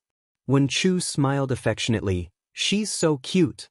She's a piece of unpolished jade." When Chu looked at Xiaohua warily as if warning him, "Fellow Taoist has provoked Princess Xin and also Fairy Jing, this Gongshu Isen. Don't think about it anymore." Xiaohua almost spat out his saliva, and he didn't know whether to laugh or cry. "I want to ask Wen Chu Palace Master, do you know what love is?" "I don't know." Wen Chu honestly said, "However, I see that Fairy Jing is depressed, and I'm afraid that my disciple is also like that." Xiaohua waved his hand and said, "When love comes, no one can say it clearly, even Princess Xin. I didn't think too much about it that day, but when it comes to matters between men and women, I can't make the decision." While they were talking, Gongshu Isen had already rushed in, and when she saw Xiaohua, she immediately shouted, "Master, this is the hidden Immortal Continent's famous day and night cliff, but the angle in Master's jade eyes is wrong." At this point, Gongshu Isen suddenly realized something, and she stuck out her tongue, took a deep breath, and said, "Sect Master to give it a tip, and thank you for all your support." Chapter 4609. When Chu waved her hand and said, "Don't make it hard on yourself, call me Master if you want. Taoist Xiao is like a brother to me, I won't blame you." That's good, Master." Gongshu Isen giggled and said, "Sect Master drew it from a different angle so the color is much dimmer so I couldn't tell." "Morning and night cliff? Is it very famous in Burial Immortal Continent?" Xiaohua didn't understand and looked at the excited Gongshu Isen. Gongshu Exen was like a proud little hen. She raised her head and said, "Of course. Even if 99% of us Confucian girls haven't been to Morning and Night Cliff, who doesn't know about it?" Xiaohua didn't know whether to laugh or cry and scolded, "I'm not a Confucian girl, of course I don't know." "Master, you must know that Magpie Bridge Immortal." Gongshu Isen blushed. Outside the Fortune Dao Palace, Gusu Chiodi and the others flew over and obediently stood behind Gongshu Isen. They heard Gongshu Isen recite in a low voice, "The delicate clouds play tricks, the flying stars spread hatred, the silver rivers pass on in secret. Golden wind and jade do meet, surpassing countless mortals. Tender as water, auspicious days like a dream, enduring the Magpie Bridge to return home. If two people love each other for a long time, why would they be together day and night?" Hiss. Xiaohua suddenly thought of something and his eyes lit up. "Isen, you're talking about tender as water sword?" Not bad. Master is great. I didn't think you would know about the number 1 imperial artifact of Confucian." Gongshu Isen couldn't help but clap and laugh. Xiaohua covered his mouth and laughed, thinking to himself, "Fortunately, Fujiwen was sent to Star Plucking Tower by this old man. Otherwise, he would have exposed this old man's shortcomings. This is what he told me back at Jai Xing Lu." Cough cough. Xiaohua coughed. "Of course I know about the 10 great imperial artifacts." While speaking, Xiaohua had already told Wen Chu the story of the 10 great imperial equipment. Wen Chu asked, "What does Morning and Night Cliff have to do with the number 1 imperial artifact, tender as water sword?" "Of course it's related, Master, and it's very related." Gongshu Isen blinked her big eyes, as if she didn't understand Wen Chu's words. Her eyes were filled with grievance. "Master, don't you know that Li Hua Fairy fell into the Milky Way and died at the Day and Night Cliff? That's strange." Wen Chu didn't understand. Pear Blossom Immortal Palace, Didn't she kill 100,000 celestial soldiers at Southern Heavenly Gate before she was killed by the Star River Water Sword Empress? Why did she die at Morning and Night Cliff? Also, I've been here for so many years, palace for many years. How could the Immortal Palace have records of something that would damage the Immortal Palace's reputation? Gong Shu Isin explained. Moreover, although Li Hua Fairy destroyed the immortal weapon in the Immortal Palace, she was still no match for Celestial Empress. After luring out the Heartless Man, Celestial Empress used the Star River to separate them. Li Hua Fairy was so angry that she cut off the Star River, causing the tender-feeling sword to turn into a star and leave. She then followed the Heartless Man to escape to the end of the Star River. In the end, the Star River flowed endlessly and separated her from the Heartless Man. That Heartless Man even broke his heart and abandoned Li Hua Fairy by the Star River, causing Li Hua Fairy's heart to die, and she fell into the Star River and died. Forget it. Xiaohua smiled. There's no need to talk too much about ancient stories. Tell me where Morning and Night Cliff is. Master, this isn't some ancient story. Gong Shu Isin defended herself. Looking at Xiaohua's uninterested expression, she curled her lips and said, You male cultivators really don't understand romance at all. Isin. Gong Shu Yiming reminded in a low voice, How can you speak to First Elder Sect Master like that? Gong Shu Isin came to her senses and hurriedly said respectfully, First Elder Sect Master, Morning and Night Cliff is in Qing Province. However, where the Star River fell, the mountains within thousands of miles collapsed and the weather changed greatly. Only Morning and Night Cliff stood there alone like a heartless pear-blossom fairy. First Elder Sect Master. Seeing Gong Shu Isin sad again, Gusu Chiodi hurriedly interrupted. Senior brother Xiansong Zi seems to be from Qing Province. He definitely knows where Morning and Night Cliff is. Enough. When Chu waved his hand, You can leave now. I won't bring you there this time. Let Xiansong Zi come over. Yes, Second Elder Sect Master. Gusu Chiodi agreed without hesitation. Gong Shu Isin wanted to fight for this opportunity, so she said in a low voice, Sect Master. This old man has important matters to attend to this time. Xiaohua glared at her and said, Even if you call the 11th Elder Sect Master, I won't bring you there. 11th Elder Sect Master? Gong Shu Isin was stunned, then nodded sadly and followed Gusu Chiodi out. Isin is only in the Gong Shu family. Xiaohua smiled. If she was in any other small family, she would have been schemed against. Aren't you in my fortune gate now? When Chu smiled, this old man likes such a pure disciple. But it's strange, when you brought Gong Shu Isin to the Star Moon Palace, that Gong Shu Jingyi didn't say a word. When Gong Shu Isin entered my fortune gate, the Gong Shu family's patriarch also didn't say anything. She is the Gong Shu family's most important array master. This is where the Gong Shu family's brilliance lies. Xiaohua smiled. Gong Shu Isin benefits from this, and it all belongs to the Gong Shu family. The Gong Shu family knows that Isin won't forget about her sect.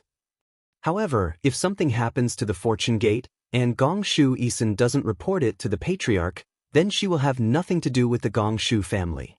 Understood. When Chu smiled, it's no wonder that when this old man went to the Gusa family to propose marriage, the Gusa family only opened their doors after an incense stick's worth of time. I'm afraid they have been discussing inside. That should be the case. Xiaohua nodded. Nowadays, every action of a family's disciple has to consider the family's benefits. Speaking of this, Xiaohua's heart skipped a beat as he thought of a person from a long time ago. Wuxia. Wasn't Wuxia a pitiful girl who sacrificed her life for her family's benefits? I wonder how she and him are doing now. Xiaohua thought of Li Zongbao for no reason. When he thought of Li Zongbao and Wuxia, Xiaohua couldn't help but think of Fairy Hongxia. Damn it, if she knew that I attacked the Immortal Palace for another girl, would she jump into a vat of vinegar? Not long after, Xiansongzi arrived at the Fortune Dao Palace. When he heard that Xiaohua wanted to go to the Dawn and Dawn Cliff, Xiansongzi thought for a moment and said, Sect Master, although the Dawn and Dawn Cliff is famous, not many cultivators have been there. Not only is the origin energy there chaotic, But the space there is also very strange. Anyone who approaches the Dawn and Dawn Cliff will feel a heavy pressure slowing down their flying speed. Even nascent Soul Realm cultivators can't teleport there. What's more special is that the weather there is constantly changing, and there are 4 seasons in a day. Of course, with Sect Master's methods, this trip won't be a problem. And as long as you know where it is. Xiao Hua smiled. Pass down this old man's order, gather 300,000 Fortune Gate soldiers and follow this old man to the Dawn and Dawn Cliff. Yes, this disciple obeys. Xian Songzi didn't dare to delay and hurried out to pass down the order.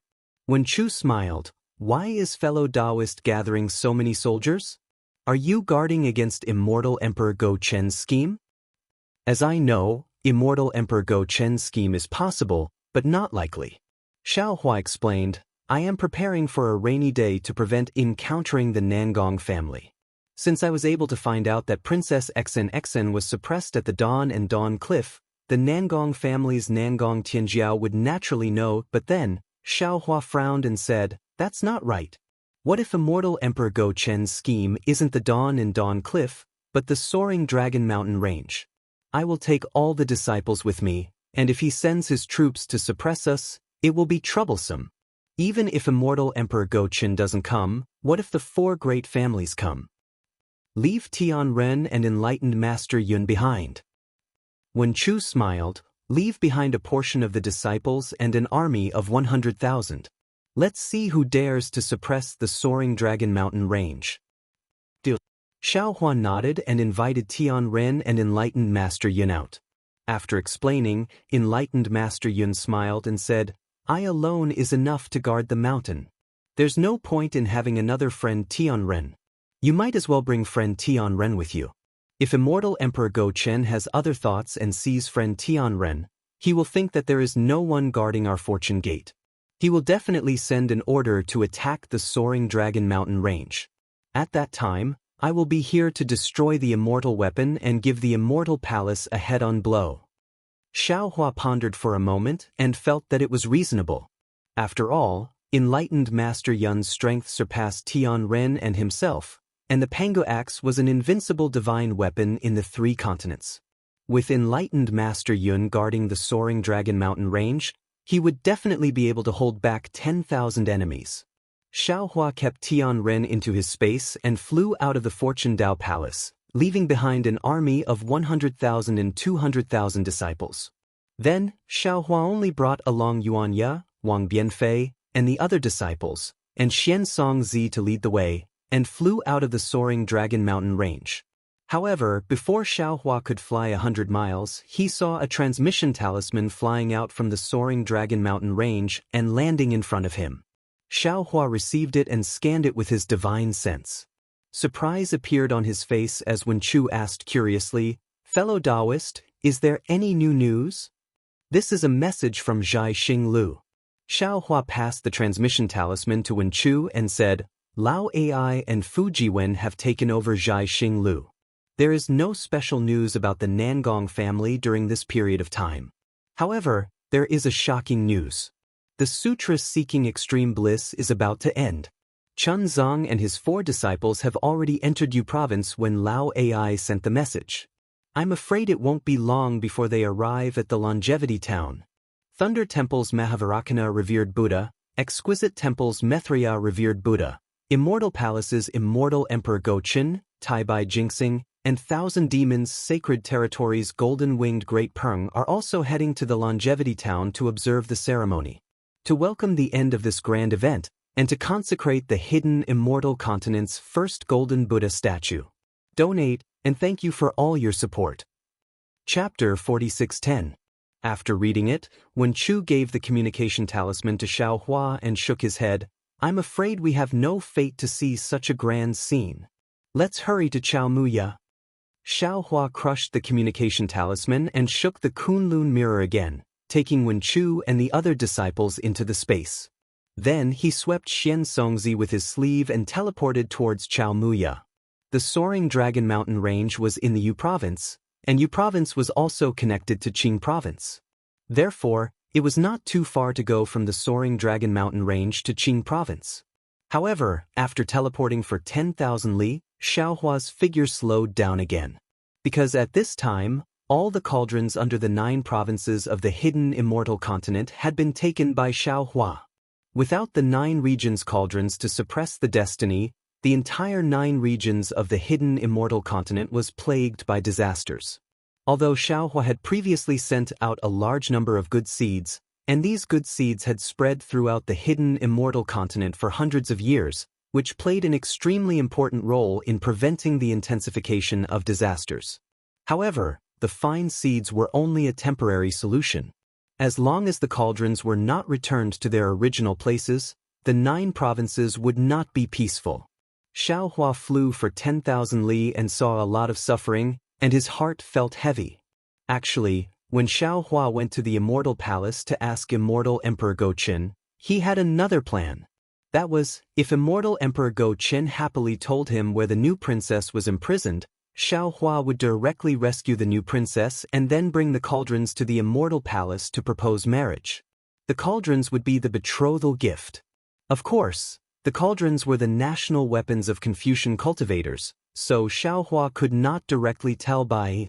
Unfortunately, Immortal Emperor Go-Qin was completely stubborn and did not even say a single word, so Xiaohua did not even have the chance to mention the cauldrons.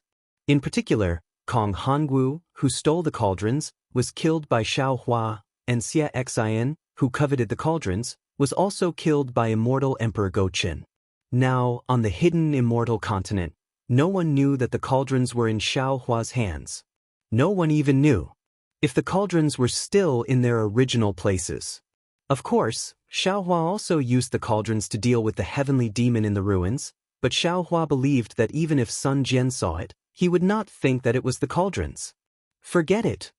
Xiaohua couldn't bear it in his heart and secretly made a decision, after rescuing Xian, whether Immortal Emperor Go-Qin agrees or not. This Xiao will have to use the 9 prefectures' cauldrons to set up the 9 prefectures' great array. Otherwise, the people of the hidden Immortal continent will eventually. However, when he thought up to here, Xiaohua laughed bitterly. He also understood in his heart that setting up the 9-province grand formation required the 9-province formation diagrams. He didn't have the diagrams, so how could he set up the formation? If he wanted to bring the cauldrons back, he would have to find Immortal Emperor Go-Qin and take out the 9 provinces formation from the Overcloud Palace. However, in order to let Immortal Emperor Go-Qin know, he had to spend a lot of effort explaining the purpose of the cauldrons. However, a Taoist cultivator had taken the supreme national treasure of the Confucian cultivators. What did this mean? Just thinking about it gave Xiaohua a headache. There are some things that are impossible to explain even with 100 mouths. Xiaogua and the other Fortune Gate disciples had accumulated a lot of good seeds in Xiaohua's space.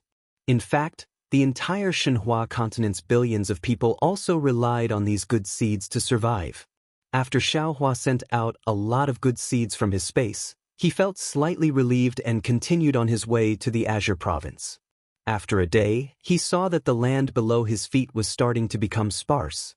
Xiaohua felt that the journey was about done. He stopped in midair and was about to call Xian Songzi out to ask for directions. However, at this time, he saw the clouds in the sky flickering. When Chu flew out from the space and said with a smile, "Fellow Immortal Xiao," Xiaohua raised his eyebrows. He knew that Wen Chu had something important to say and was about to ask. Suddenly, Wen Chu was the first to stare blankly. Before he could finish his sentence, he looked strangely toward Xiaohua's right and muttered, "How strange! Why do I feel that this place is very familiar?" Seeing the astonishment on Wen Chu's face, Xiaohua also asked curiously, "I have never been here before. Could it be that fellow Immortal has been here all these years?" No. Wen Chu shook his head and said, "I have never been here before. This is certain. However, I feel that there is a kind of aura in that place. This kind of aura to me seems to be from another world." Seems to be from another world? How is that possible? Xiaohua laughed first. How could fellow Immortal have a previous life? "Oh, fellow Immortal, why did you suddenly come out?" "This," Wen Chu said absent-mindedly, "I suddenly thought of something. Fellow Immortal, Aren't you very familiar with the grandmasters of the 4 great clans in Star Moon Palace? Why don't we use them? Them? Xiaohua waved his hand and said, they are only grandmasters. They are not wind saints nor wind stars. I'm afraid that they have very little power to make suggestions about the sex affairs. Moreover, if they want to speak for I or secretly tell I about the sex affairs, they have to think about how long their lives are. Under such circumstances, even if they want to say something, I don't want to hear it. At this point, Xiaohua looked in front of his head and said, I don't want to entangle myself with too many mundane matters with Xn. Forget it. Wen Chu reluctantly turned his head back and said, we'll go to Chaomuya first. After we save Xn, we'll go see if there's anything strange there. With that, Wen Chu was about to enter the dimension, but Xiaohua hurriedly stopped him and said, fellow Immortal, you don't need to go back. You're Immortal Emperor Go Chen's personal assistant. Just stay outside and accompany I. Forget it. Wen Chu ignored him and waved his hand. Isn't it just looking for Xi and Xn? You can go by yourself. This old man still needs to fuse with that wondrous item. With that, Wen Chu's figure actually disappeared. AI, this group of people. Xiaohua sighed helplessly. When it's time to use them, not a single one is here. Then, Xiaohua pulled Xiansong Zi out of the dimension and asked about Chaomuya's location. When Xiansong Zi saw it, he pointed at where Wen Chu was looking and said, Master, that's Chaomuya. You flew in the wrong direction. What? Xiaohua was stunned and felt that it was a bit unbelievable. He looked at Xiansong Zi and then to the right. Are you sure? This disciple is sure.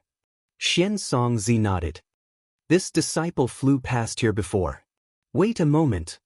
Xiaohua waved his Taoist robe and took out the Kunlun mirror. Then he pointed at it, and under the pillar of light, Wen Chu was pulled out by Xiaohua with an impatient expression. Fellow Taoist, is there anything else? Wen Chu asked. Xiaohua also pointed in annoyance. Look carefully. The place you said was somewhat familiar is where Chaomuya is. Could it be that you were the pear blossom fairy in your previous life? At this point, Xiaohua smiled and asked Xiansong Zi, that's right, who's that noble from the Immortal Palace?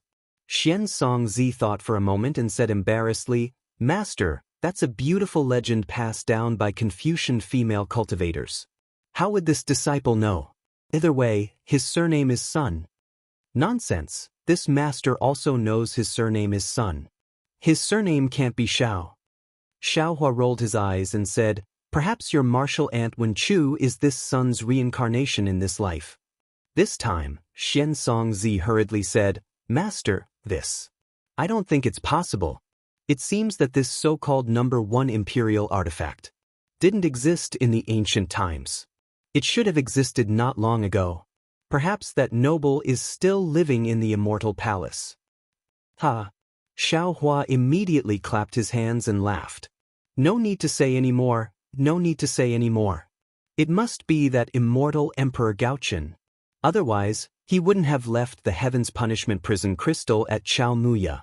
Moreover, if it wasn't for him, why would the Empress keep such a close eye on him? Why would he insist on running to that flower medicine palace? Xiansong Zi also smiled and said, this disciple doesn't know. Xiaohua joked with Xiansong Zi, but his divine sense scanned the surrounding 10,000 li to see if there were any traces of the Nangong family. Unfortunately, his joke of covering for her was in vain. There was no cultivator above the 6th level of essence force nearby.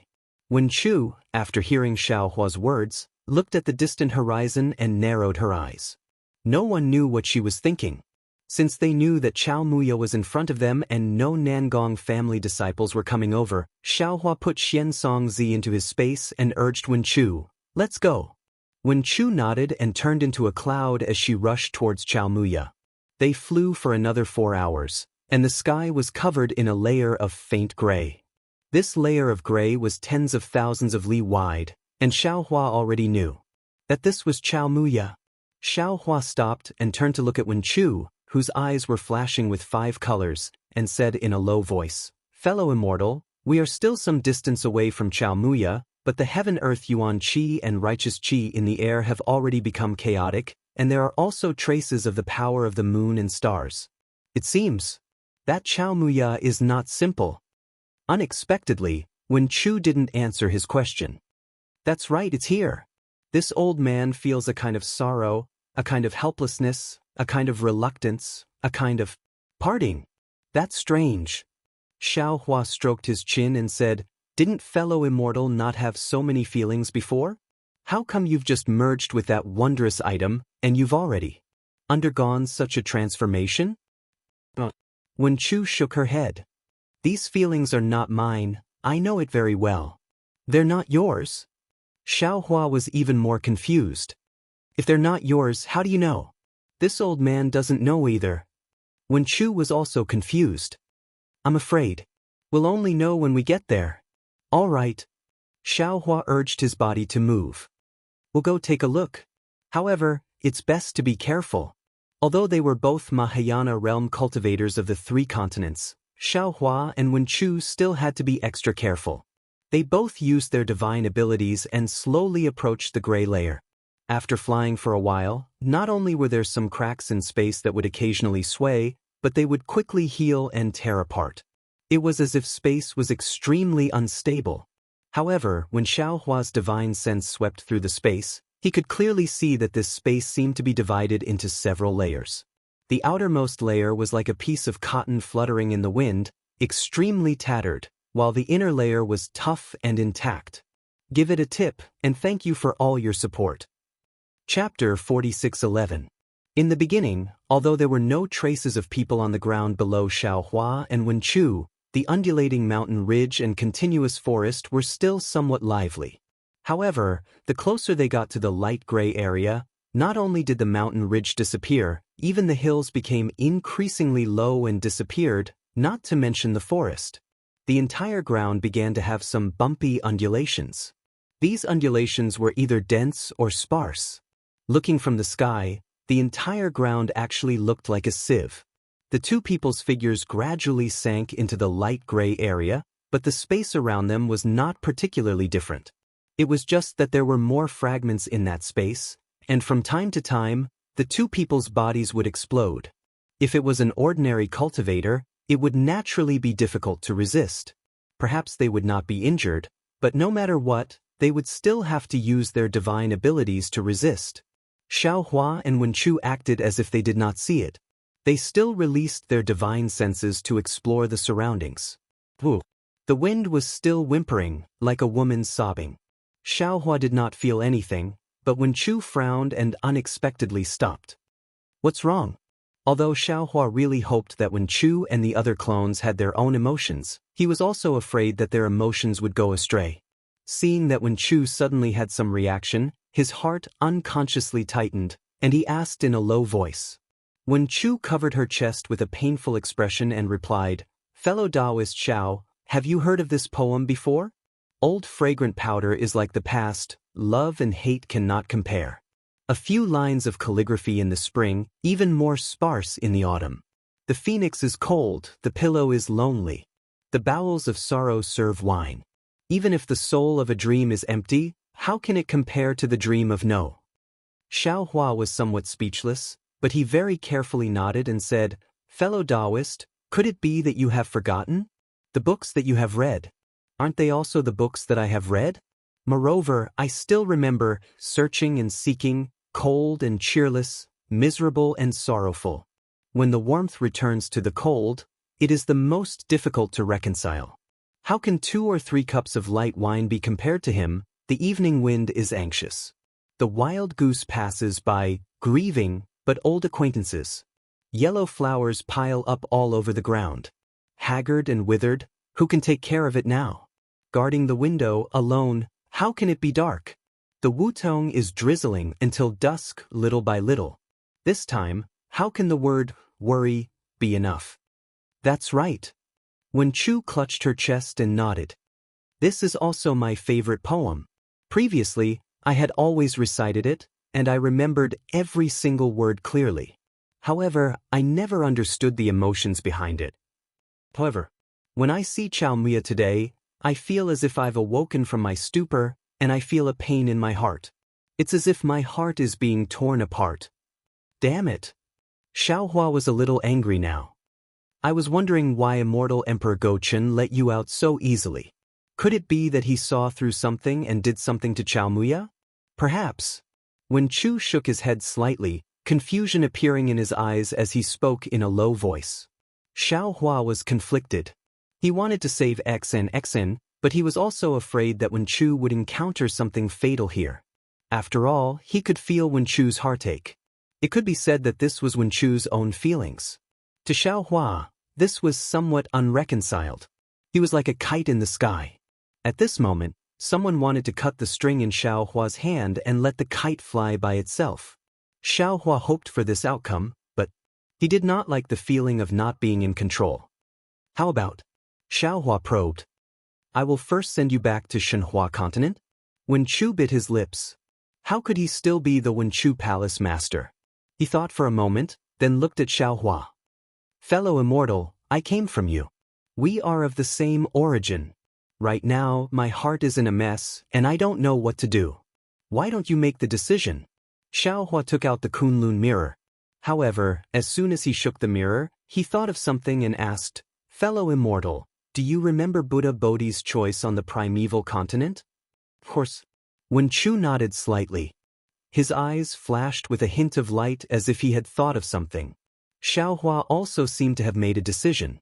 The Kunlun mirror did not emit a beam of light. Instead, he asked, humans must experience pain. The first birth of a fetus, the mother's pregnancy, and the pain of childbirth. There are all kinds of things in the mortal world, and many of them are disasters and pain. Fellow Immortal, you are now the Wen Chu star. You are luckier than most people, and even more so than I. To be a human, you must not only have intelligence, physical body, and essence, but also emotions. These emotions. If they were I, then you would not be Wen Chu, but Xiaohua. Now, I'm afraid it's time for you to truly become a human. Some pain is normal. Without these pains, how will you be reborn? At this point, Xiaohua said very solemnly, so, it's better to leave this decision to fellow Immortal. I understand. Wen Chu clutched his chest and nodded. I may not have Buddha Bodhi's wisdom, but I have Wen Chu's saint's finishing touch. I also have to face the test of heaven and earth. Let's go. With that, Wen Chu moved and headed towards Xiaomuya. Seeing Wen Chu's back, Xiaohua felt gratified. He put away the Kunlun mirror, swept it with his divine sense, and chased after Wen Chu. He knew that today was important to him, but to Wen Chu, it was even more important. After flying for another 100 or so miles, the light gray space gradually shone with light again. However, this light contained a kind of gloomy darkness. When it landed in the light gray space, it seemed very decadent. A feeling of time passing by involuntarily arose in Xiaohua's heart. Looking at the ground, there were even more deep holes. The dark light fell into them like pitch-black eyes without eyeballs, revealing a powerless expression. Oh! Xiaohua's eyes looked around. At this moment his eyes narrowed, and he looked into the distance. In his divine sense, there was a cliff 10,000 miles away. Furthermore, when his divine sense reached the cliff, it was blocked. Needless to say, it was Xiaomuya. Since Xiaohua had discovered Xiaomuya, how could Wen Chu not know? However, his reaction was different from Xiaohua's. He continued to look forward, ignoring his surroundings. After discovering Xiaomuya, the space started to change. Large pieces of space started to shatter. Wherever Xiaohua's divine sense went, the entire space became like a beehive. The worldly energy and righteous energy became even thinner. When the air blew in this beehive, strange sounds came out. This sound directly penetrated the soul.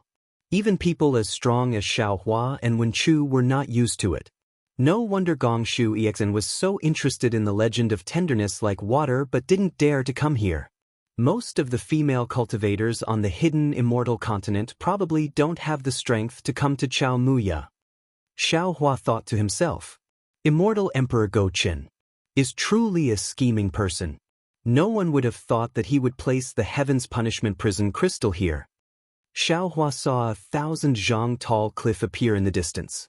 This cliff appeared very abruptly on this bumpy ground. Xiaohua heard the sound of wind howling like a tsunami coming from the top of the cliff. Then he saw a layer of light cover the top of the cliff. Outside the cliff, where Xiaohua's divine sense couldn't penetrate, a light like the first rays of the morning sun slowly rose. Chao Muya. Xiaohua clapped his hands and laughed. It really is Chao Muya on the cliff. This Xiao understands now. Correct. Wen Chu also understood and nodded. This side of the cliff is gloomy and makes one's heart heavy. However, on the other side of the cliff is a fresh morning light. This is where hope lies. Chao Muya's name really lives up to its name. Unfortunately, the mysteries of heaven and earth were actually something that humans could guess. Without waiting for the two supreme cultivators of the three continents to finish speaking, the morning light actually crossed over the cliff and landed on this side of the cliff like the rising sun. The morning light quickly covered the space where Xiaohua came from, and the previous light gray color actually turned into a sky blue color. An indescribable joy appeared in Xiaohua and Wen Chu's hearts. Xiaohua was a bit dumbfounded, because where the morning light passed, the other side of the cliff was covered by a light gray color again. Chao Muya? Chao Muya. Xiaohua whispered. Could it be? It should be good. Wen Chu sighed and said, Confucian cultivators have a saying, recently, books have come, only small talk, no words to say. Thus, I recognized it, listened to it, and planned to take the words lightly. See Lan Tai Song Yu, multi-talented, good at writing. Try and ask Chao Chao Muya. Where do the clouds go?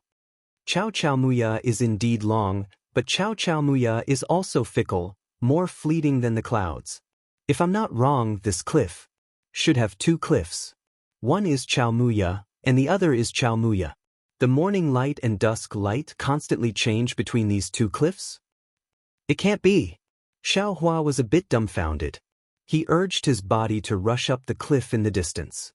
When he stood still on the cliff, an inconceivable feeling appeared out of nowhere. Sure enough, just 1,000 miles away, there was also a tall cliff on the same level as the one Xiaohua was standing on.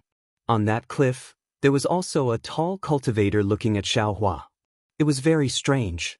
Although the two cliffs were 1,000 miles apart, when Xiaohua looked at that person, it was as if he was right in front of him. Even the shock in that person's eyes could be seen clearly. However, Xiaohua only glanced at that person for a moment before looking down at the bottom of the cliff.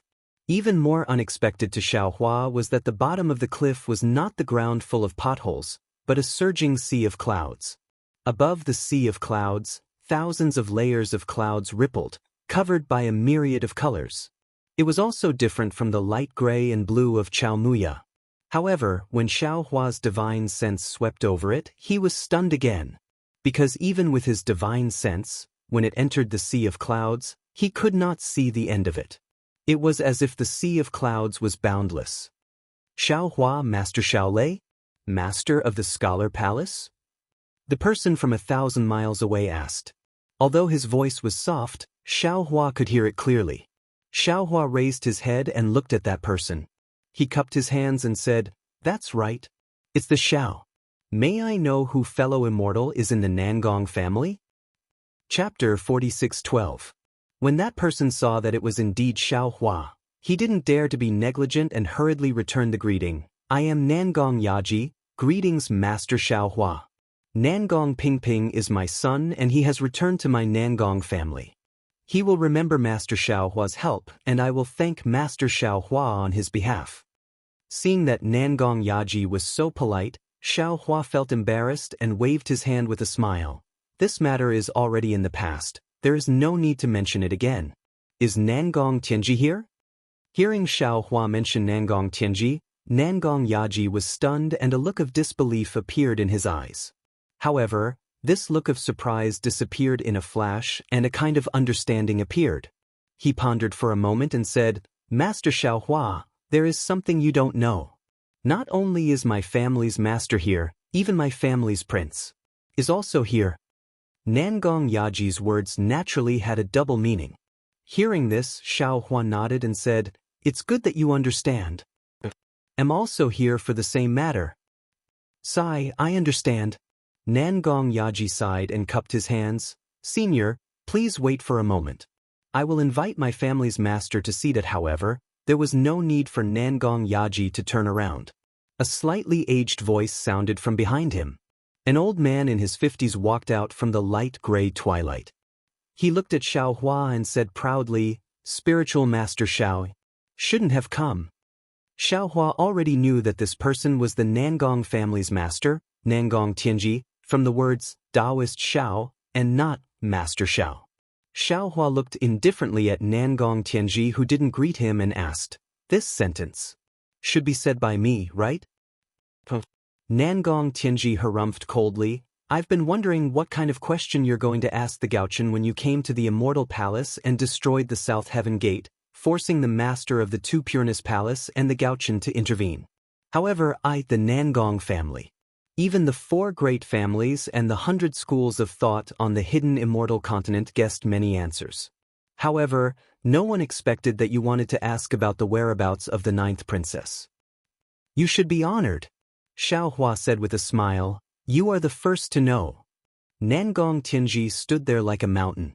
It was as if he had merged with Chao Muya, as he naturally exuded a domineering aura.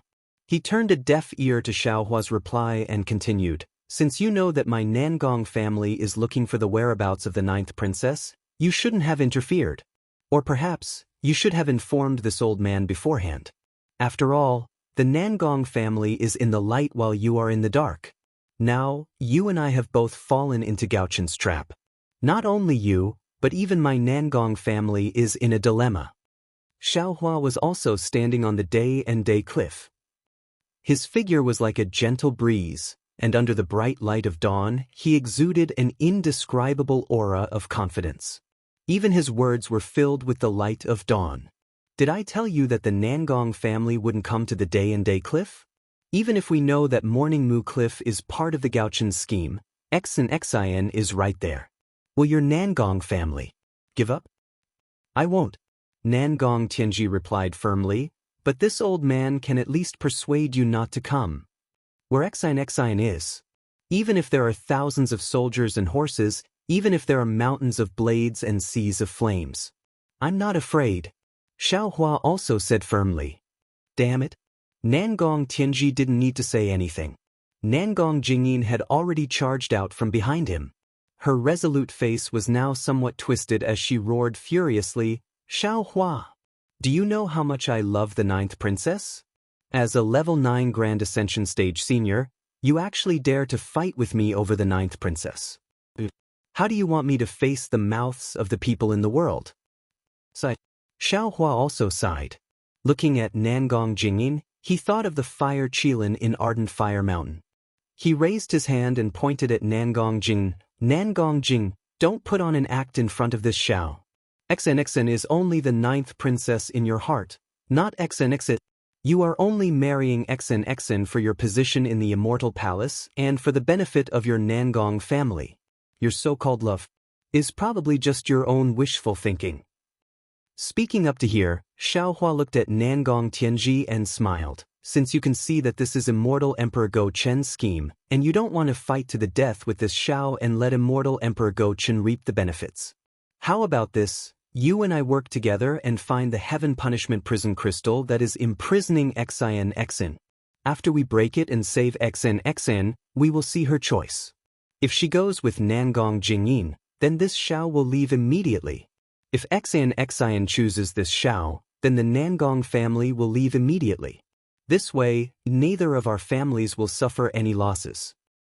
The 9th princess must go with my Nangong family," Nangong Tianji said plainly. "This matter has already been decided that day in Lingyun Palace."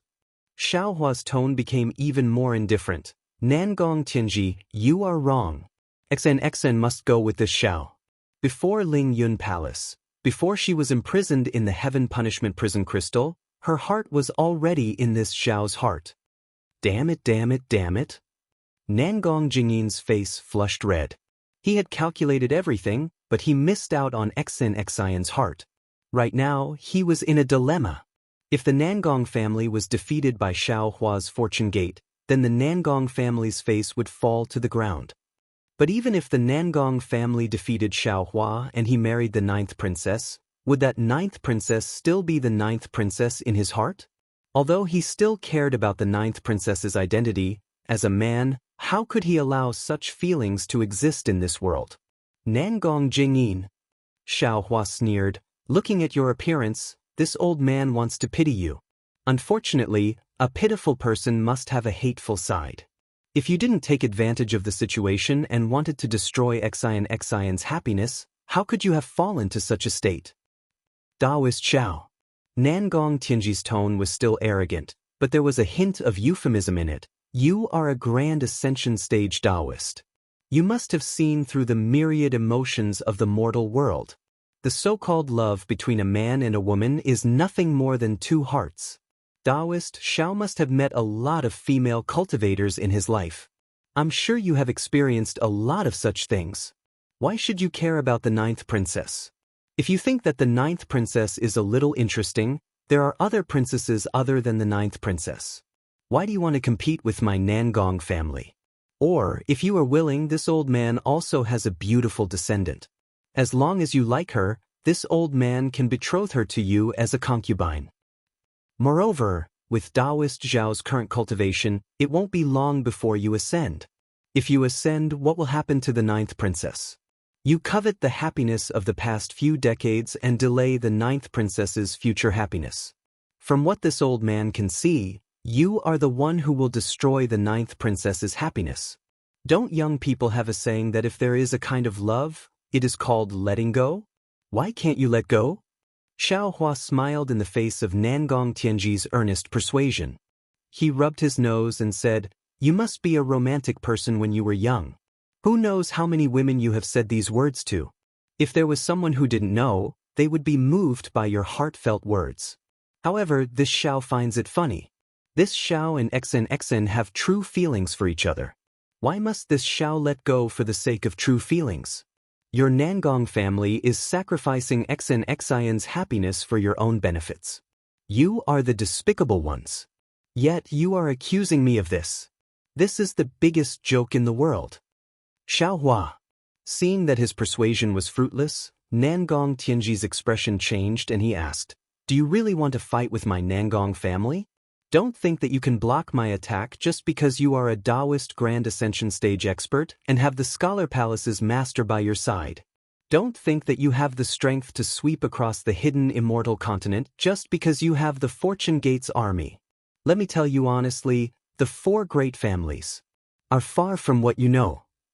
The four great families that you see are only the four great families that we want you to see. Even if you have the strength to wreak havoc in the Immortal Palace, even if you have the ability to kill demonic realm experts, you are definitely not my Nangong family's opponent. Nangong Tianji looked up at the sky and said proudly, The so-called Immortal Palace is just an empty name. The Sun family is the representative of the 100 schools of thought. They can't represent the four great families. We are only following the agreement of the ancient war to allow the Sun family to enter the Immortal Palace. Ha! Xiaohua laughed and pointed at Nangong Tianji. Nangong Tianji, you are really boasting all the way to the southern heavenly gate.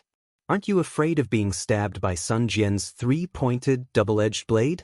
If your Nangong family is so powerful, why are you fighting with me over Xen? Furthermore, Nangong Ping and the others know that I know the five energies unifications. You also know that the Scholar Palace's master is my good friend. I don't believe that you didn't connect this matter with Xen losing the heaven's will. I don't believe that you can't guess what I asked Immortal Emperor Gaochen when I went to the Immortal Palace. You're wasting your breath on this Xiao, trying to make this Xiao feel guilty. Isn't that just showing that you're afraid of this Xiao? Nangong Tianji, don't you know that there's a saying among Confucian cultivators, 300 taels of silver here? At this point, a meaningful smile appeared on Xiaohua's face, and he continued, Isn't your goal the five-cheese unification technique? Why do you want to be a prostitute and set up a monument for your chastity? Facing the Nangong family who wanted to snatch Xinxin, Xiaohua's tone was exceptionally vicious. When Nangong Tianji heard this, a hideous smile appeared on his face. Hee, Xiaohua, since you know about it, Why are you still doubting the strength of the Nangong family? If it weren't for the 5 Qis unification technique, how could this old man go to the Immortal Palace to propose marriage? Chapter 46:13. Xiao Hua sneered, "Don't make yourself sound so far-sighted." At that time, Immortal Emperor Go-Chen didn't have the 5 Qi unification art yet. If you knew it was in my hands, you wouldn't have let Nangong Jingyin go to the Hall of Fragrance. Instead, you would have let Nangong Jingyin throw herself at me. After you flattered Immortal Emperor Go-Chen and found out that the 5 Qi unification art was in Mai and Wenchu's hands, you realized that you had fallen into Immortal Emperor Go-Chen's trap and planned to ambush me and Wenchu to get the 5 Qi unification art. And if I'm not wrong, the Dongfang family, Shimin family, and Baiming family will all appear, right? As soon as Xiao Hua's voice faded, an even more imposing figure appeared beside Nangong Tianji. This person was over 10 meters tall, his hair was completely white, and when he opened and closed his eyes, his gaze was different from ordinary people's. In his eyes, a faint golden light was flowing, just like 2 suns. That person looked at Xiao Hua with a face as bright as a full moon and said with a dignified voice, "Xiao Hua, this old man has underestimated you." Xiao Hua looked at the newcomer and sighed, "Dongfang Qiong, this Xiao overestimated you." That day in Xingyue Palace, this Xiao already told Dongfang Yushan clearly. "I didn't think that you would still come. Yushan and the others are only disciples of my Dongfang family." Dongfang Qiong smiled and replied, "Just as Brother Tianji said, what they know is only a drop in the ocean of our 4 great families. The message that you wanted to convey to this old man through Yushan, this old man has already received it, but don't you think that your little tricks are really unpresentable? Don't you all agree?" Of course. Following Dongfang Qiong's voice, 2 more figures appeared on the other side of the cliff.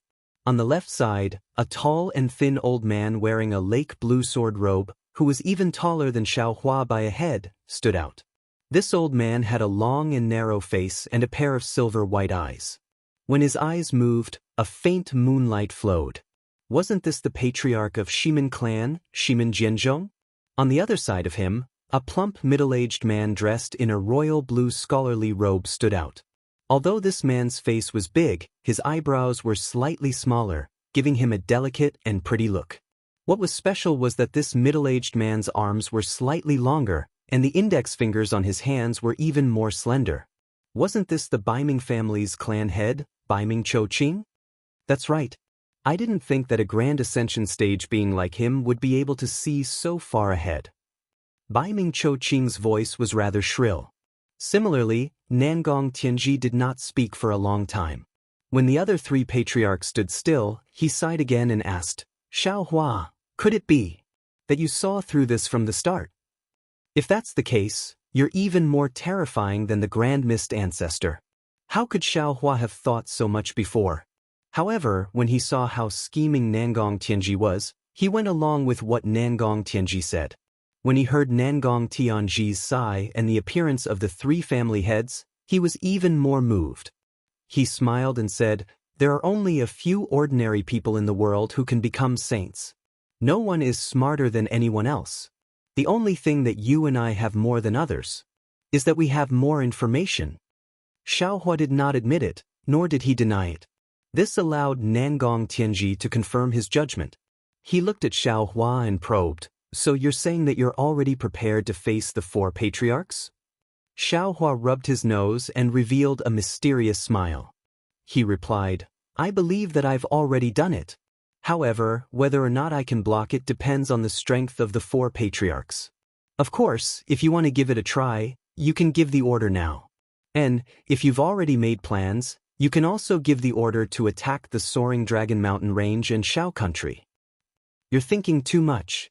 Dongfang Qiong sneered. "The goal of the 4 patriarchs is the 5 Qis unification, not the Dao Sex. The Shao Country and Soaring Dragon Mountain Range's Fortune Gate are things that the Immortal Palace, 100 schools of philosophers, and even Vairocana Buddha should consider. It has nothing to do with the 4 patriarchs. However, you have to be careful.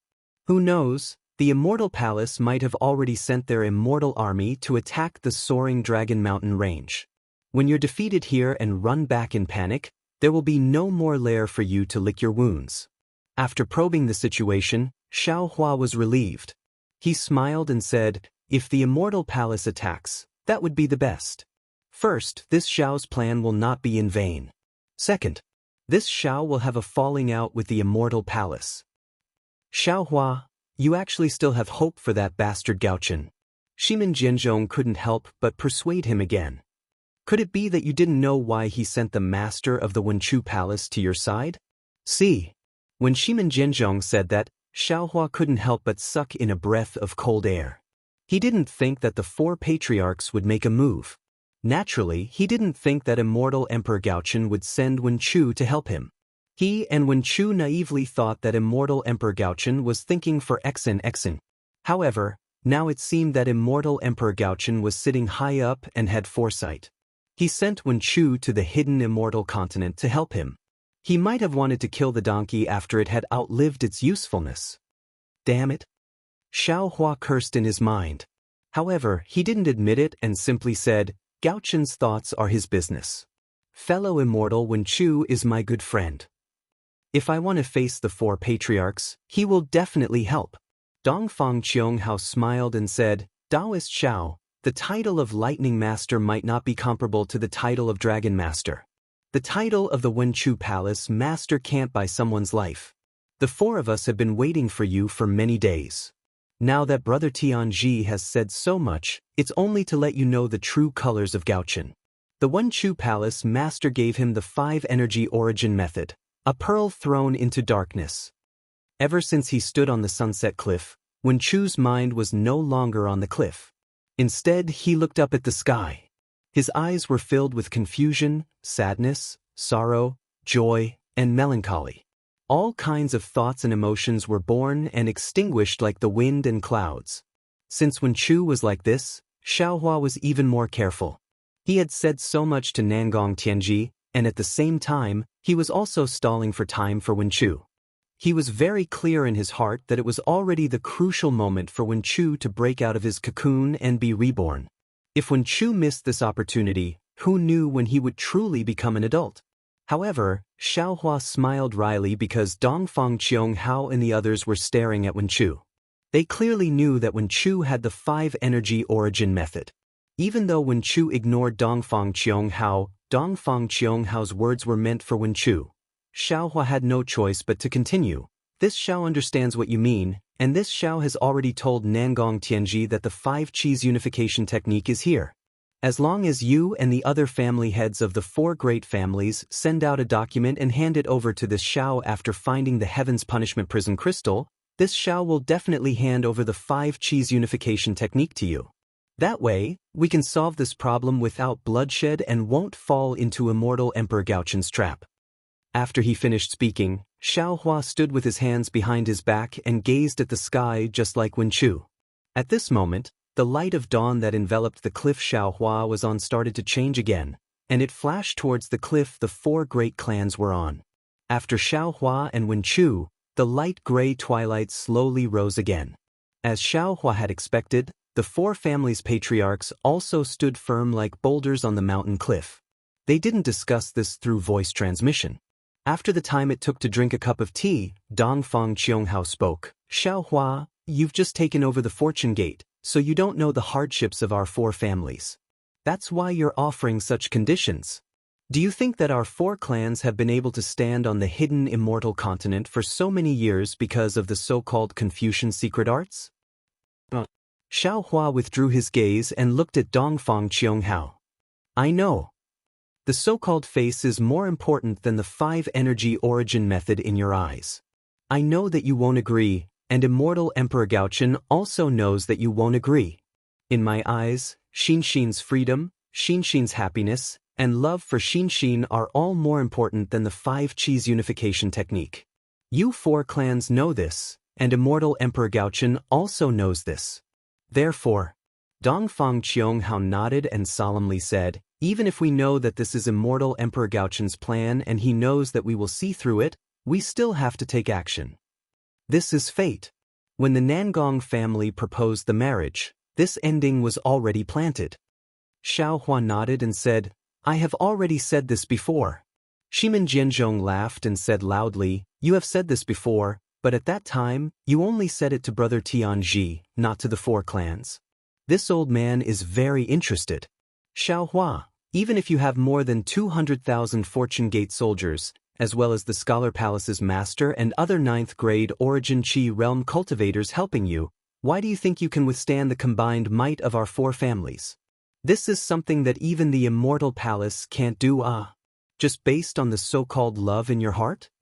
Xiao Hua had been paying attention to Wenchu. At this time, the emotions in Wenchu's eyes had begun to stabilize.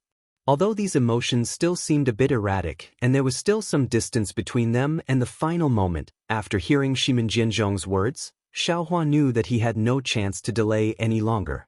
He smiled and took out the Kunlun mirror, saying, Love is the sun in the sky, sprinkling the sunlight down. Strength is the earth, carrying the sunlight, turning the beauty in the light into the world of mortals.